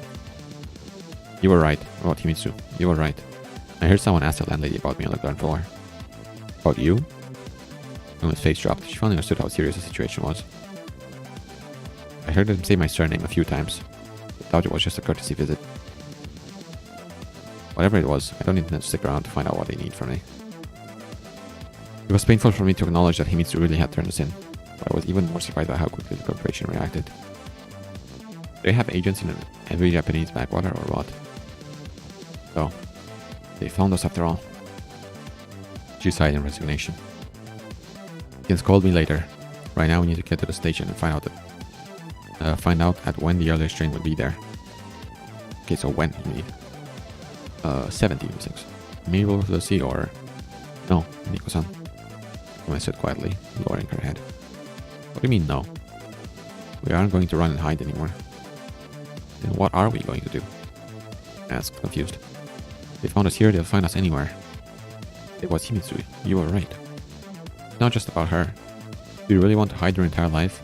Constantly looking over your shoulder, jumping at every rustling branch? Today you heard them in time, but tomorrow they'll capture us in our sleep. I can't live like this, and I don't want to. Then what should we do? What are you suggesting? We have to return to Tokyo. To Tokyo? I laughed and walked around Kagome a few times, like if she was an exotic sculpture. Do we go straight to Kobashi Corporation's building? Make their job easier? Huh? What do you think? Yuko-san, I'm serious. I can see that. That's what scares me the most. We have to go back. If you don't have some secret plan, it's suicide. She remained quiet, with her lips sealed and her gaze fixed on me. You don't. Kagome, are you hiding something from me? Are we going to have this conversation again? We agreed not to lie to each other anymore. I haven't lied to you, Nico-san. What? You haven't been telling me something. What's the difference? I was mad beyond measure. And tell me now. I'm listening. But Kagome clearly wasn't going to say a thing. Let's just resolve the problem at hand and get on a train. Then we can talk. You. I was still angry, but didn't know how to object to that. One way or another, getting out of here was currently our main task. And it didn't matter where we'd be going, to the seaside or towards Tokyo. Fine, let's go. The earliest train was arriving at the station at 4 o'clock in the morning. We were silently standing on the platform, keeping a considerable distance from each other. Soon enough, the station master noticed us, came closer, asked where we'd be going to at such an early hour, and treated us with some hot tea. I was occasionally casting glances at the street, afraid that the people who had come for us at the hotel would also be smart enough to check the station. 17:06. But the time was going by, and the villagers were sleeping tightly and quietly, as usual, and no strangers were disturbing its peace. I couldn't imagine what exactly Kagome was hiding from me, but it had to be something important enough to become a reason for our return to Tokyo. Why was she only talking about it now? Why not before? I was trying to guess what it could be about, but nothing would come to mind. I only wanted to get somewhere warm and sleep. The train finally arrived, and I virtually stormed into the carriage, dragging Kagome along. A few passengers were sleeping in different but equally uncomfortable poses. The thought that someone could be spending several hours to commute to Tokyo and at the same time back every day frightened me. No matter how heavy the work at mine was, it was at least close to the hotel where we lived. Kagome was sitting next to me and seemed to be completely detached from reality. I, in turn, was so tired that I couldn't concentrate on anything. Then I remembered. Why were we going back to Tokyo? So, going back just like you wanted. Will you tell me why now? Why what, Nico-san? The word sounded much like a request to not continue this conversation. What have you been hiding from me? Omitting, call it whatever you want. Why are we going into the lair of our enemy, so to say, instead of running away? She remained silent, and I had no energy left to be angry. Kagome, do you not respect me at all? What makes you say that, Nico-san? Only showed some interest. You're hiding something. Do you not trust, or are you afraid that I wouldn't handle the truth? Or what? 8:06. I'm always on. You piece of shit, bro. How dare you say that? How dare you? Not that I had much to hide, even if I wanted to. This is the treatment I get in response. The worst part of it is that I still don't know what's going on. What's so important that you're risking our relationship for it? Nico-san, there's no need to be so dramatic. Dramatic? I laughed genuinely. And here I thought we should be treating Kobayashi Corporation more than seriously. She went aside and lowered her head. 19 mistakes. Every one person has some things, personal things. I was barely managing to pick the words. It was clear the conversation wasn't easy for her. Personal space, you know. I'm not trying to invade yours. God, what personal space can there be here? I exclaimed and flung myself in the air. You know, in prison your personal space is at best a cot meter and a half by one. They sleep in futons in Japanese prisons. Takumi corrected me for some reason. Doesn't matter. It's even worse then. It's not what I'm talking about. Don't you feel sorry for me at all? Oh, sorry. I'm coming with you, but I have absolutely no idea what to be prepared for. Come on, put yourself in my shoes. You didn't like it when I didn't tell you about Himitsu. Fine, Nico-san. She suddenly turned away as if she noticed something important outside the window. It was about to peek over the horizon. The sky on the east lighting up with all these shades of pink, red, and yellow. This? I mean the sun, I think. So I'll say 26. Beating the dawn after a sleepless night is completely different from waking up early. In the first case, you feel as if you're stuck in the past. The entire world prepares for the new day, awakens from its sleep and faces the sun, rested and refreshed. Meanwhile, you yawn and desperately try to keep your eyes open, surprised by the fact that night had passed by so quickly. If you intend to share your secret with me before I fall asleep, you better hurry. Nico-san, I've never told you about my mother. She began in a tone that would make you think she was giving a boring lecture. She died from cancer. But before that, we'd been living in Shirokan, living a pretty decent, comfortable life. I kept quiet and listened to her carefully. It's often considered polite among Japanese to react to some short cues during the conversation, thus indicating they aren't interested in what the other side is saying. But I kept quiet and listened to her carefully. And I'd like to say that Mom had achieved everything on her own, but Takumi sighed deeply and summoned her courage. She was Kobayashi Jun's daughter. What? What's that? Oh, what? I understood the meaning of each separate word, but I couldn't quite link it. So that's why she wasn't in any danger? Because she's also the granddaughter? Oh my... What? Oh my god. When he was young, he had an affair with a maid, and of course, an illegitimate child would have jeopardized his career.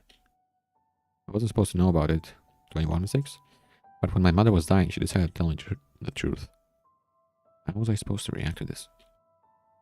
Perhaps if I'd been in Kagume's place, I wouldn't have spoken about this either. What are you going to do? I'm tired of running away and hiding. If he cares much about one of his granddaughters, he ought to show some respect to the other. Indeed, many things that I previously couldn't quite understand were starting to make sense. Suddenly, a very logical question came to my mind. And Kobayashi Jun, does he know? Mom told me he did. He hadn't been captured while waiting at the mailbox.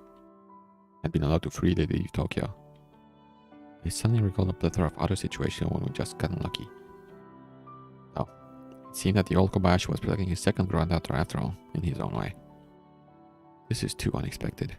I'll need time to digest something like this. Well, you do that, and I'll go to sleep. I put her head on my shoulder and closed her eyes. A person's greatest fear is the unknown, and their greatest desire is control. We want to control the world around us, to clearly indicate our place in it. We seek control over our relationships with other people, and even those people themselves. We want to know our future, but we're frightened to take even the simplest actions to alter it. Humans didn't evolve to live in the world of absolute reality. We came up with the ideas of paradise, hell, reincarnation, to create the illusion of higher meaning. Every complex system strives to reach an equilibrium point, and so does a person. Meanwhile, the uncertainty principle of quantum mechanics is a part of the very foundation of the world, and as a consequence, a random, chaotic nature of our existence doesn't let us accomplish it. 21 mistakes. By entering new, albeit uncertain variables into the system, we simplify the process of understanding it with our limited human mind. They say that the stupider a person is, the more they believe in conspiracy theories. Indeed, it's much easier to shift the responsibility for the future of the world in general, and one's own destiny in particular, to the secret global government of Masons and lizard people.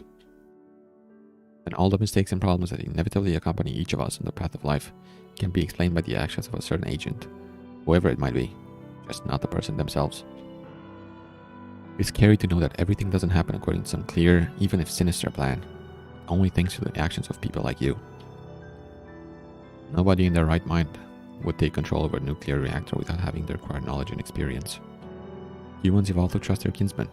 Trust is the basis of social interaction, and that, in turn, is the basis of survival. That's why we tend to attribute all the bad things not to the chance, but to the machinations of evil imperialists, communists, foreigners, and so on. 22 mistakes. Who could have guessed that a simple affair Kobayashi Jun had so many years ago would lead to such an outcome?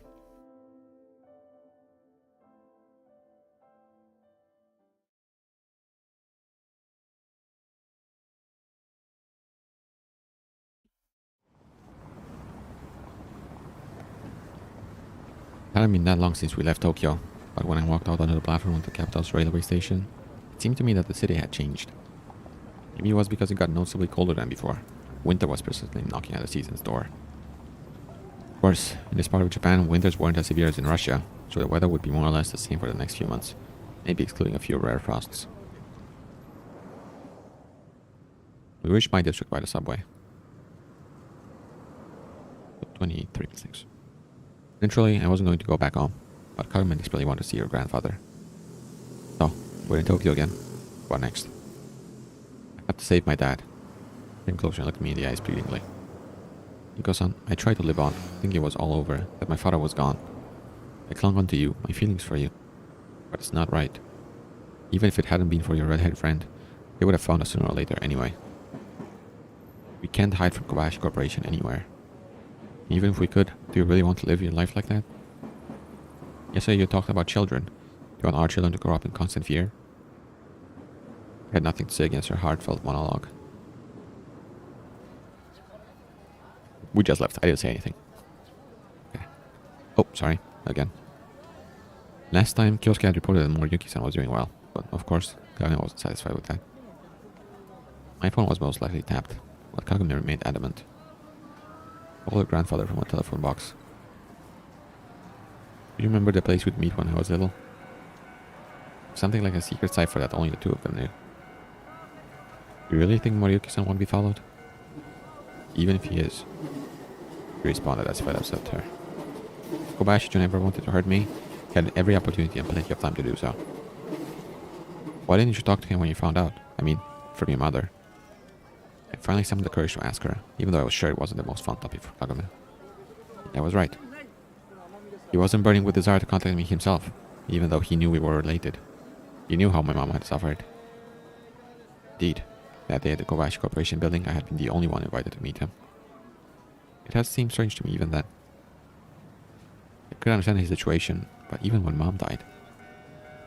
Kagome sniffed, almost about to fall into tears. When I really needed help. I finally understood the reasons for her attitude toward Ellie a bit better than before. Of course, it would have been easy to accuse Iwamura of envy. How come Ellie had it all, and she had nothing? But there was a clear realization in my mind that in Kagume's position, I would have felt the same. Even after her mother, Kobayashi-jun's own daughter, died, he refused to act. It was no wonder that Kagome hated not only him, but everyone associated with him. Although Ellie, of course, was blameless. So, I just don't want to talk about it. Alright. We're meeting her grandfather by the waterfront, near the burned-down restaurant. By then, I'd already given up trying to apply any logic to corporation's actions, or lack thereof. I'd also given up on looking over my shoulder all the time. Who would have thought? Kagome suddenly smirked. What is it? I've always hated the salty air, the constant smell of fish, all the noise and yelling. But now I feel... nostalgia? I finish her line gently. Yes, it is nostalgia. Nostalgia is when you remember fondly the things that used to seem ordinary. The last thing I want to remember is the stench of fish. Kagome parried stubbornly, but smiled. Noriyuki-san was already waiting for us. While they hugged each other, I stood aside, feeling awkward. Would it be a good idea to tell him Kagome and I were a thing? No, it wouldn't, dumbass. Are you well? You seem to have lost some weight. Growing up, then getting old, a person basically comes full circle and in a sense becomes a child again. Watching their reunion, I involuntarily smiled at that natural 23 mistakes. Kind smile that comes to your face. Oh no, never mind, only 22. I involuntarily smiled that natural, kind smile that comes to your face when you watch small children. I had to work a lot, Grandpa, but we were doing fine. I didn't mind. My experience working at the restaurant helped a lot too.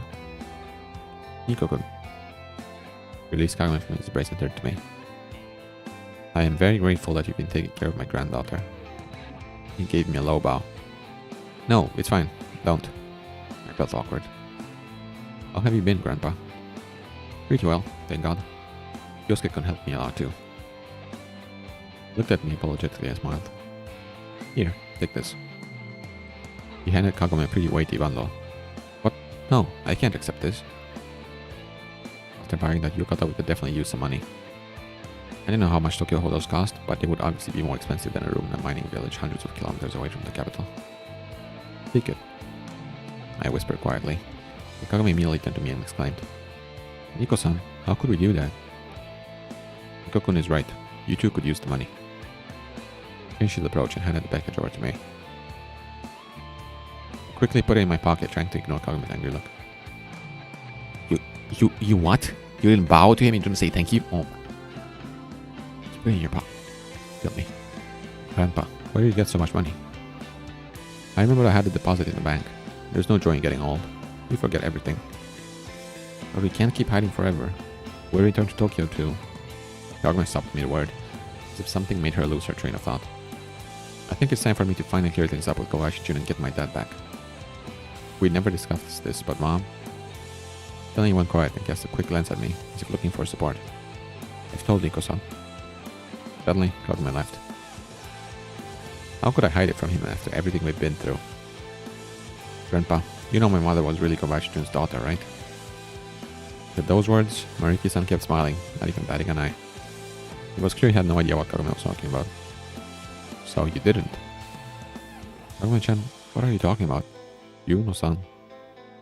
Suddenly he knit his thick eyebrows together, and for the first time, I could see a glint of intelligence in his eyes. You do realize that Shinji and your mother hadn't always been on good terms. I knew Yuno-san's mother a little, but I had no idea who her father was. And Shinji didn't talk much about his family life. That divorce hit him hard, so he threw himself into his work. Sorry to interrupt, but the old man and his granddaughter turned to me with the same expression of discontent in their eyes I had become so familiar with lately. It doesn't seem like Kobayashi-jun is particularly bothered by having illegitimate children, otherwise...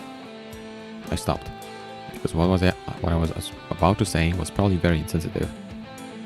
Or he would have dealt with the problem long ago. I finished for me. Is that what you wanted to say, Nico-san?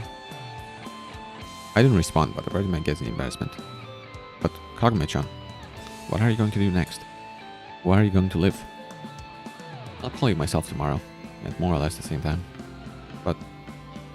Moriyuki-san froze for a moment, then shifted his gaze to me and bowed, not so deeply this time. I'm counting on you, Nico-kun. After he left, I slowly counted the money in the bottle. Wow! Whistled in surprise. It was a solid roll of large bills. Don't you want to give them to me, Nico-san? No. Let's consider it payment for my services.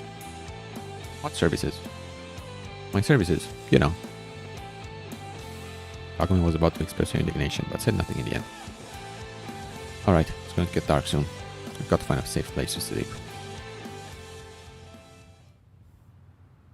The cheap Tokyo hotel I chose didn't look much different from the one we'd been living in just yesterday.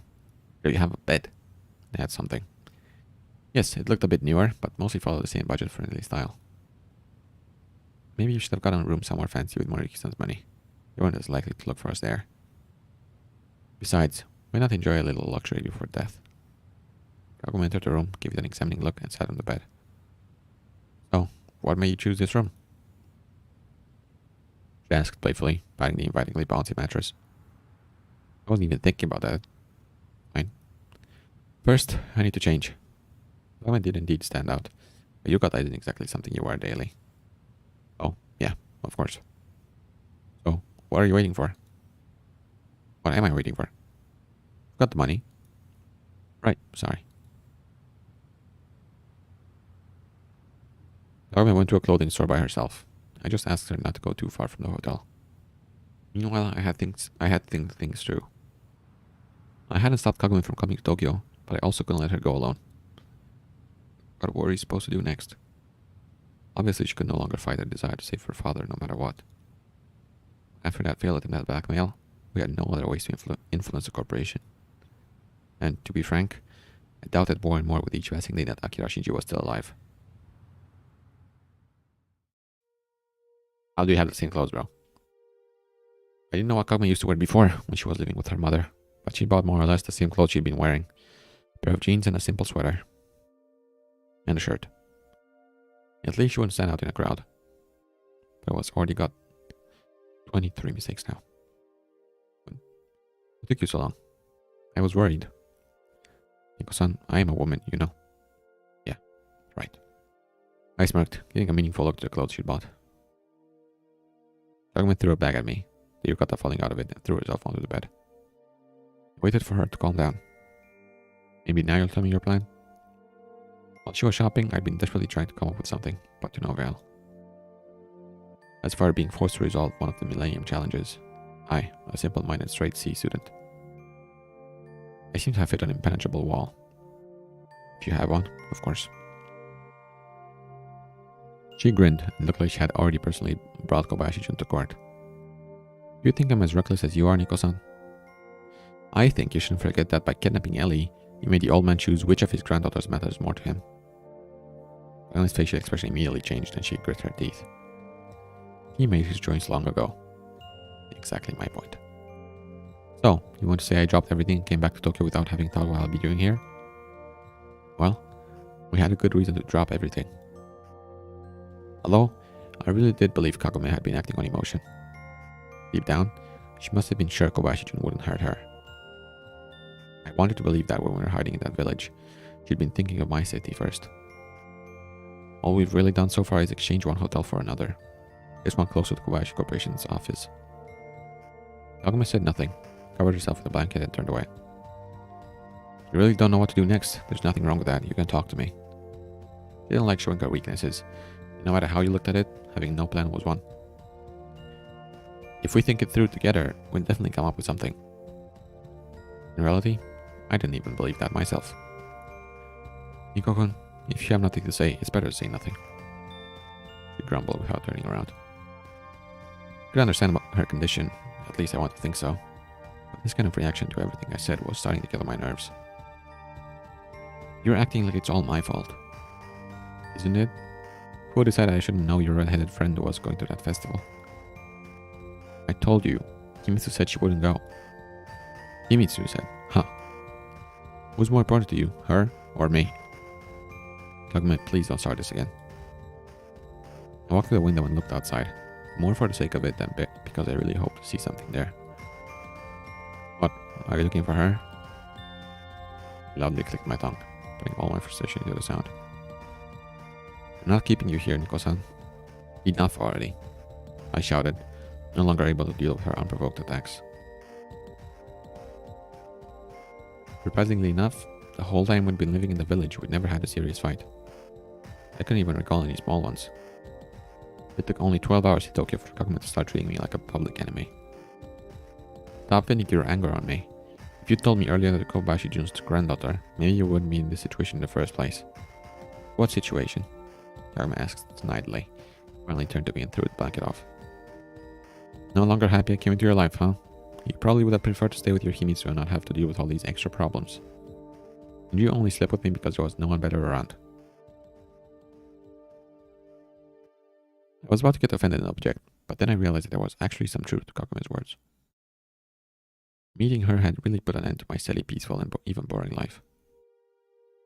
It had made me lose Himitsu's love in our friendship. I could persuade myself all I wanted that... Oh. I'll try that again. I could persuade myself all I wanted that that wasn't true. But most importantly, what had I gotten in return? Oh my god, you didn't just say this. You know, maybe you're right, but we always find and lose something in life. I'm okay. He's in a good path. I'm really glad I met you and fell in love with you, even if my life changed because of it. Clearly I didn't expect that either. She sat up in bed and stared at me without even trying to conceal her surprise. And I don't want to go back to what I used to have. I want to move forward, together. I'm just worried it might get us killed, that's all. I really want you to understand that, not hide anything from me, so we can overcome difficulties together, even if they seem impossible. Nico-san. Tears swelling Kagome's eyes. Sorry, I didn't mean that at all. I just don't want you to get hurt because of me. Overcome by emotion, I walked to her, hugged her, and stroked her hair. I understand. I just really don't know what to do next. I'm afraid to admit it even to myself. I'm sorry. She was sobbing. I understand. We'll figure this all out somehow. The springy mattress really was conducive to intimacy. Oh, conducive. I don't know what that means. Okay. And here I was lying on top of Kagome, kissing her on the lips. Okay. Then on the neck, then lower. Okay. Oh, I see you've read Murakami. Because this came out of nowhere, bro. I see you're a fan. I can see the influences.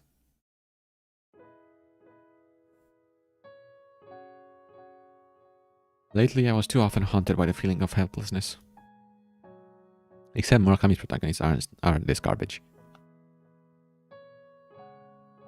I didn't know what to do next. Literally. It's not that I wasn't able to choose from a few different options, or that I doubted which one was best. Even after kidnapping Yelly, Kagome hadn't managed to get her father released, and the fact that Kobayashi Jun was her grandfather didn't change much. Perhaps she really was in less danger compared to me. But that only made me feel more powerless. My love for Kagome felt nothing like the feelings I had for Catherine. I would wake up and smell the scent of her hair, see a spark of joy in her eyes when she was joking, and be genuinely upset when she was angry. Not that we had been living together for that long, but it was already hard for me to imagine that it could one day end. Especially so soon.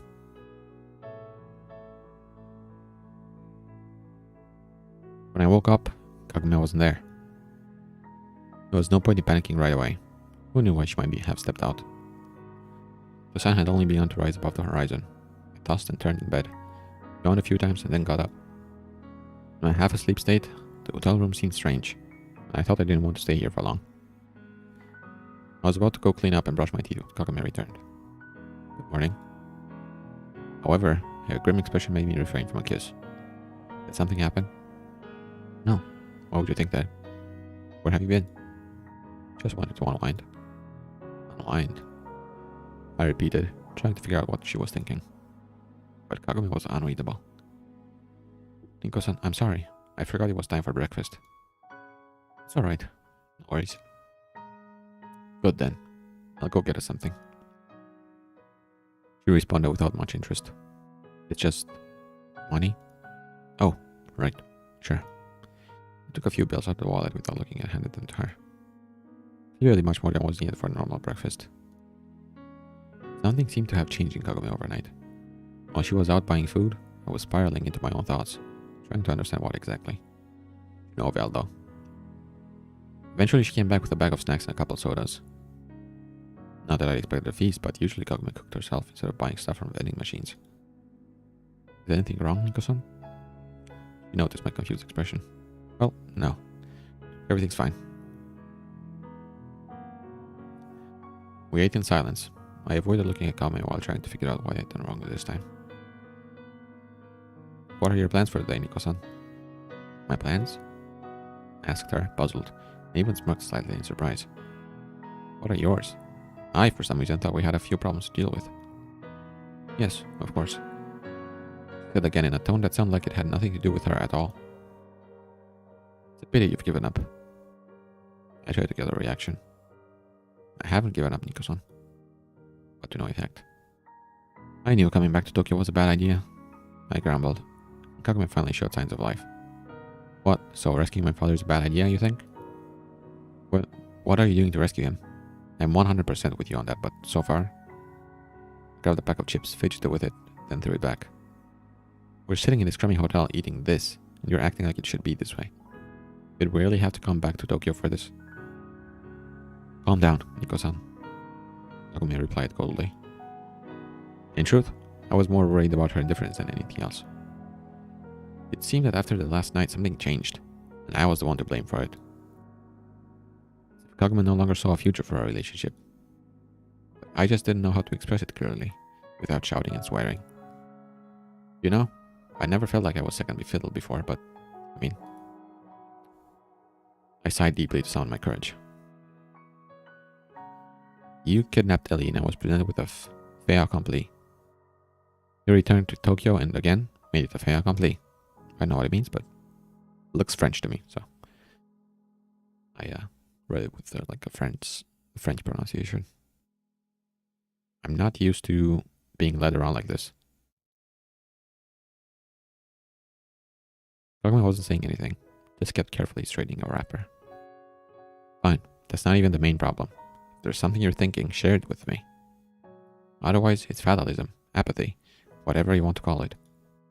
I don't believe you really don't give a damn. You're just hiding it from me for some reason. Nico-san. Kagome finally raised her eyes to me, and I saw wariness in them that seemed to have come from nowhere. Then we heard muted shouts from behind a wall, a male and female voice. They were quarreling, the soundproofing between rooms leaving much to be desired. Do you want us to end up like that? I smiled and looked at Kagome, expecting a reaction. She remained still for a quite long time. Finally her face betrayed a poorly contained smile. Huh, Nico-san, I can't even get angry at you properly. Get angry at me? For what? I laughed with her and felt my anxiety gradually start to retreat. Sorry for shouting at you. No, sorry for behaving like that. I guess I woke up on the wrong side of the bed today. I was tempted to keep asking her questions, but restrained myself. Peace, then? I reached out to Kagome. Peace. He shook my hand. There it is, Ace Attorney again. But Fishy isn't here this time either. He doesn't know what he's missing. We walked outside because it was unbearable to stay in that tiny hotel room for an entire day. And fresh air better stimulates the brain. Although discussing our plans had already almost brought us to blows, so I tried not to think out loud. Nico-san, where did you go on dates with that American girl? Kagome suddenly asked me in a totally innocent tone. Dates? I don't even know. I was a bit dumbfounded as the question seemed totally out of the blue. What, you don't want to go there with me? No, it's not about that, it's just not the most appropriate moment for that, Kagome. He mocked me. Well, yeah, that's obvious. We can come up with anything, then what's the point in hiding in one place and waiting for them to find us? But that doesn't mean we had to jump into their hands ourselves. Was what I wanted to respond with, but I didn't. What if we don't get another chance? I stopped and looked at Kagome. He looked up into my eyes and it felt so intense I couldn't resist any longer. Alright, fine. Let's go. An amusement park? Really? Okay. The amusement park was probably the last place they'd be looking for us. No music? Weird. Why did you bring me here exactly? Kagome asked with surprise. That's what you wanted. All right. We weren't as many people here as I'd expected. That made me feel a little tense. It's always easier to go unnoticed in a crowd. Relax already, Nico-san. Kagome noticed my condition. I stopped and looked around. You want some candy floss? I don't like candy floss. Why? Because it's like, well, it feels like insulation. Ugh, disgusting. Right. I giggled and immediately felt myself calming down. What would you usually do here? But why is there no music?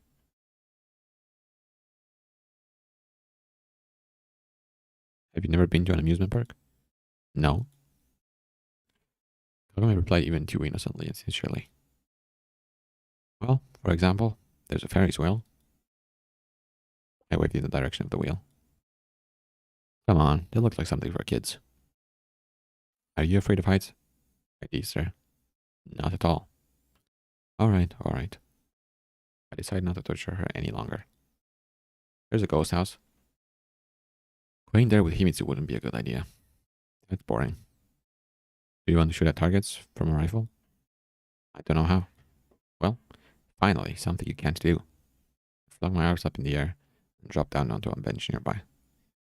People go on dates to have fun. Aren't we having fun? Okay, music is back.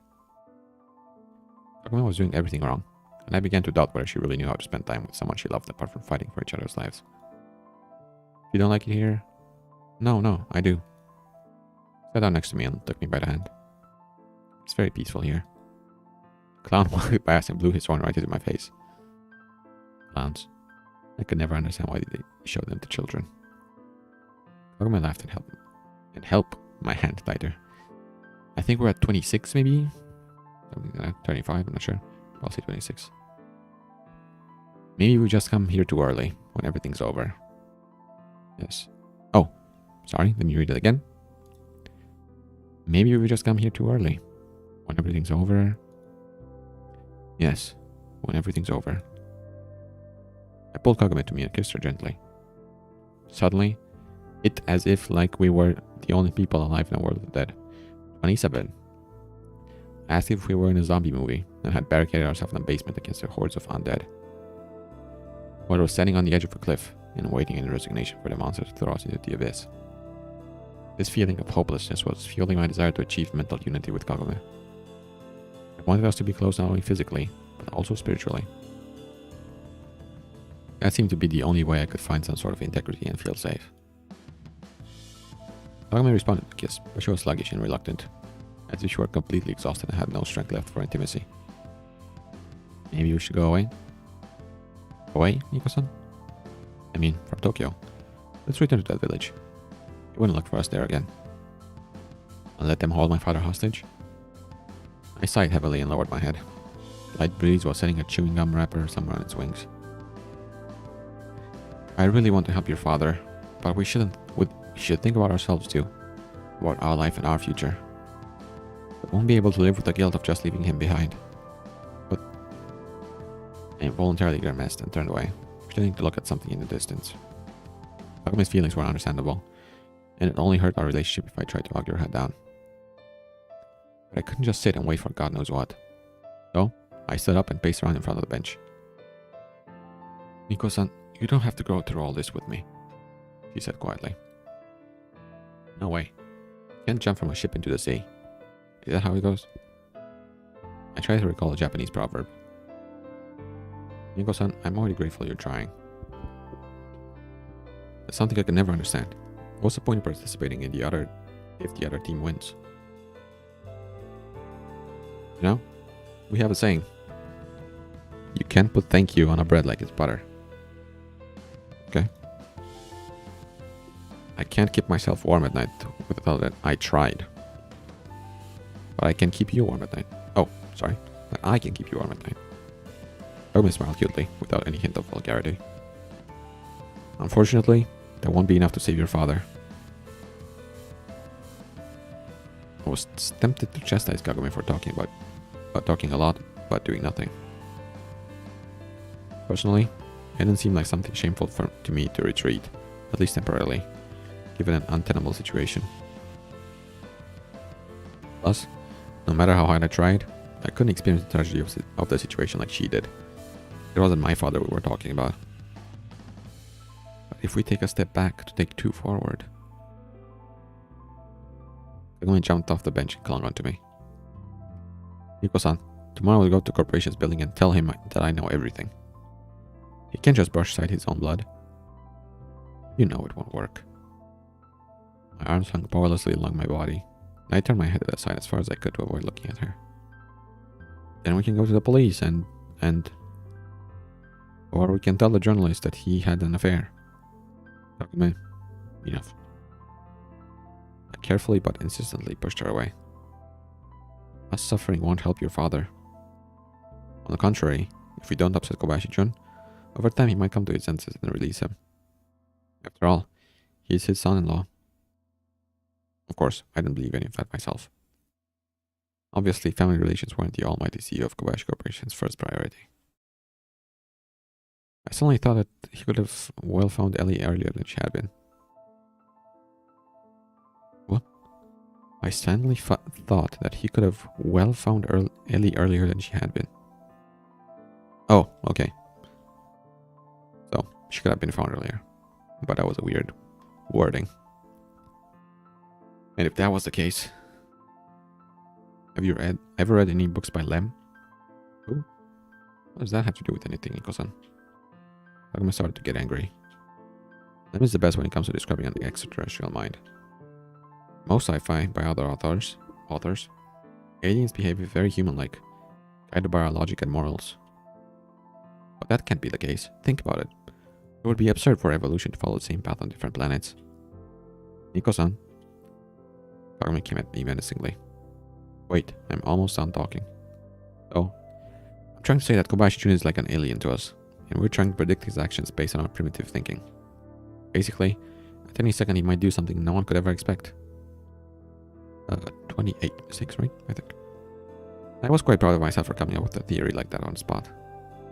It was fundamentally unverifiable, and thus couldn't be entirely wrong. Nico-san, do you really think that he'll simply let my father go? I just want to say that we can't exclude the possibility.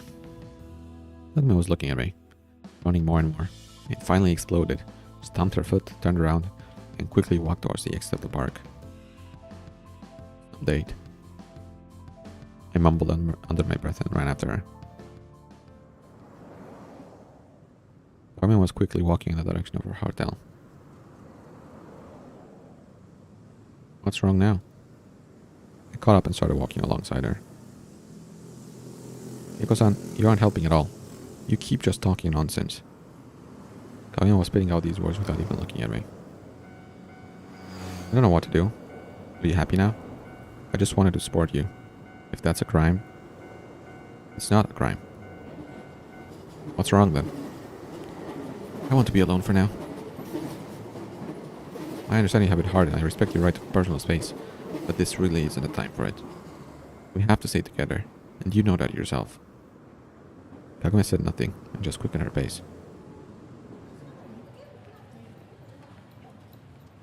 We reached the hotel without saying a word.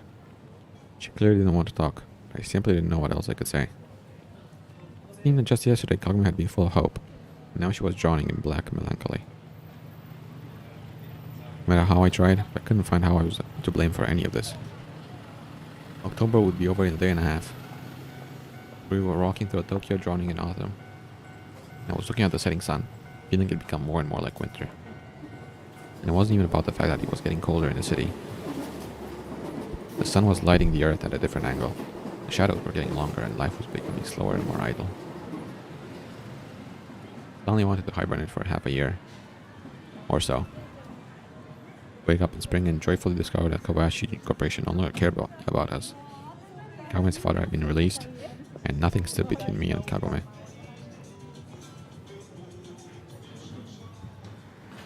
Okay, nice music.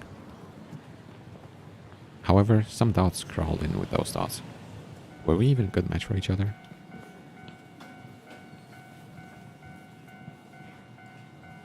You can say all you want that opposites attract, but north remains north and south remains south.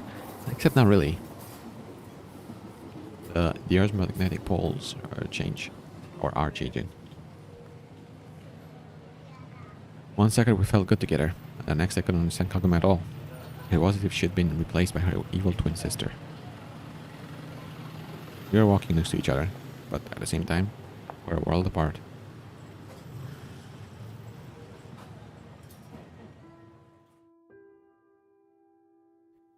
Kagome didn't make dinner. She didn't do anything at all, and spent the entire evening just staring out the window. It was the sort of thing that would have made me howl with boredom in 10 minutes flat. Kagome seemed to be okay with it. Well, shall we talk, maybe? Fine. Won't spin up the old tape again. Let's sit around and do nothing. But at least talk to me. Kagome, if I don't know what I've done wrong, I can't fix it. Maybe calling her by name played its role. Kagome finally turned to me. Nobody's at fault here, Nico-san. Why does it seem to me that you don't really think that? She sighed and turned back to the window. You've been living in Japan for a while, Nico-san.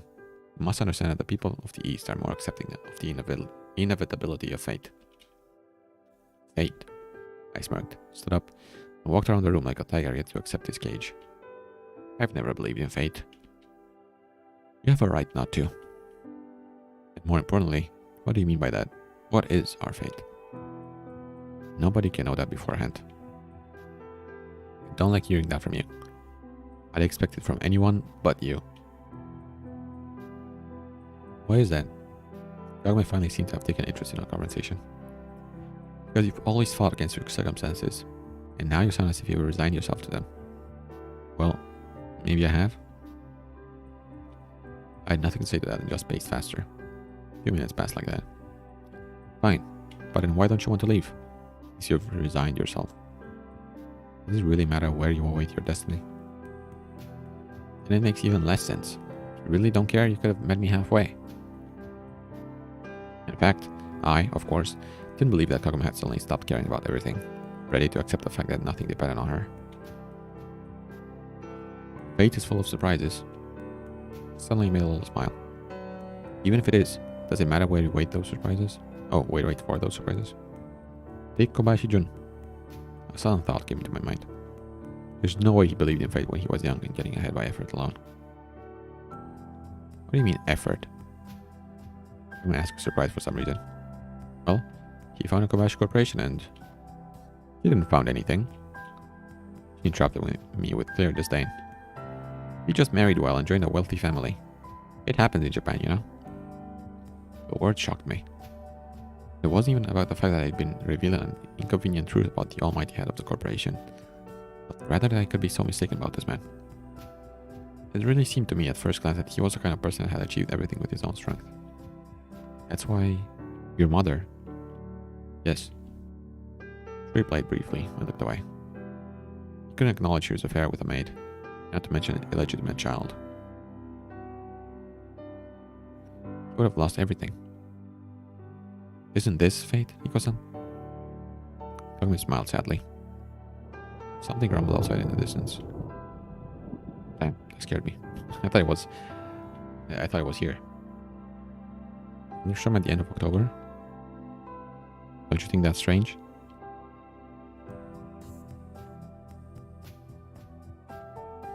He asked idly. Are you making fun of me? Not at all. It really is strange. What's strange is the way you're acting. I don't know how to deal with this. I'm a sensitive person. Have pity on me. I exclaimed, although I tried to show that it was irony rather than righteous anger. I'm not the one you should be asking for mercy. God, enough already. I stopped and kicked the bed angrily, which made the bouncy mattress jump into the air, while the blanket and pillows fell on the floor. If you want to find the limit of my patience, then congrats, here it is. Are you happy now?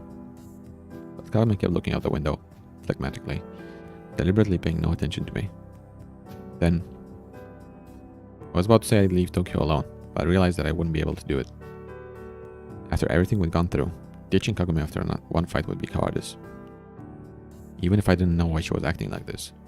If you don't want to talk, I'm going to bed. Naturally, I managed to fall asleep easily. I soon grabbed a towel and walked out of the room. I tossed and turned for a while. I don't know for how long, but she wasn't returning. Christ, did she decide to make it to an onsen trip in there? The toilet and the bathroom in the hotel were quite modest, albeit clean. And it was hard for me to imagine what Kagome could be doing there for so long. Finally, I stood up, ran into the hallway and bumped right into Kagome. What is it, Nico-san? Where have you been for so long? After our fight, I didn't want to show that I was worried, but everything was obvious anyway. Washing myself? Go to sleep. It's late. Kagome didn't argue, and then sat on the side of the bed and turned towards the window. Naturally, sex was out of the question. Bro, why even bring it up then? Why would you... Jesus Christ, this man.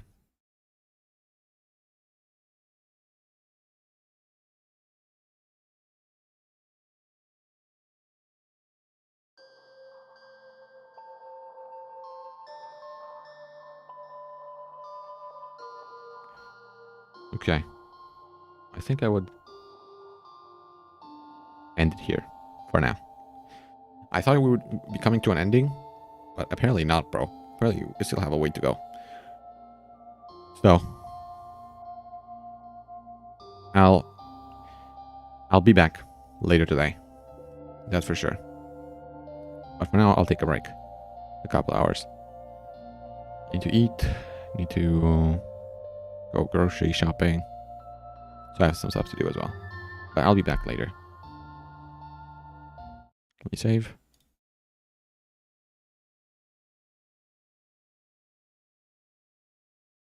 Okay. Well, I'll see you later then. Bye-bye.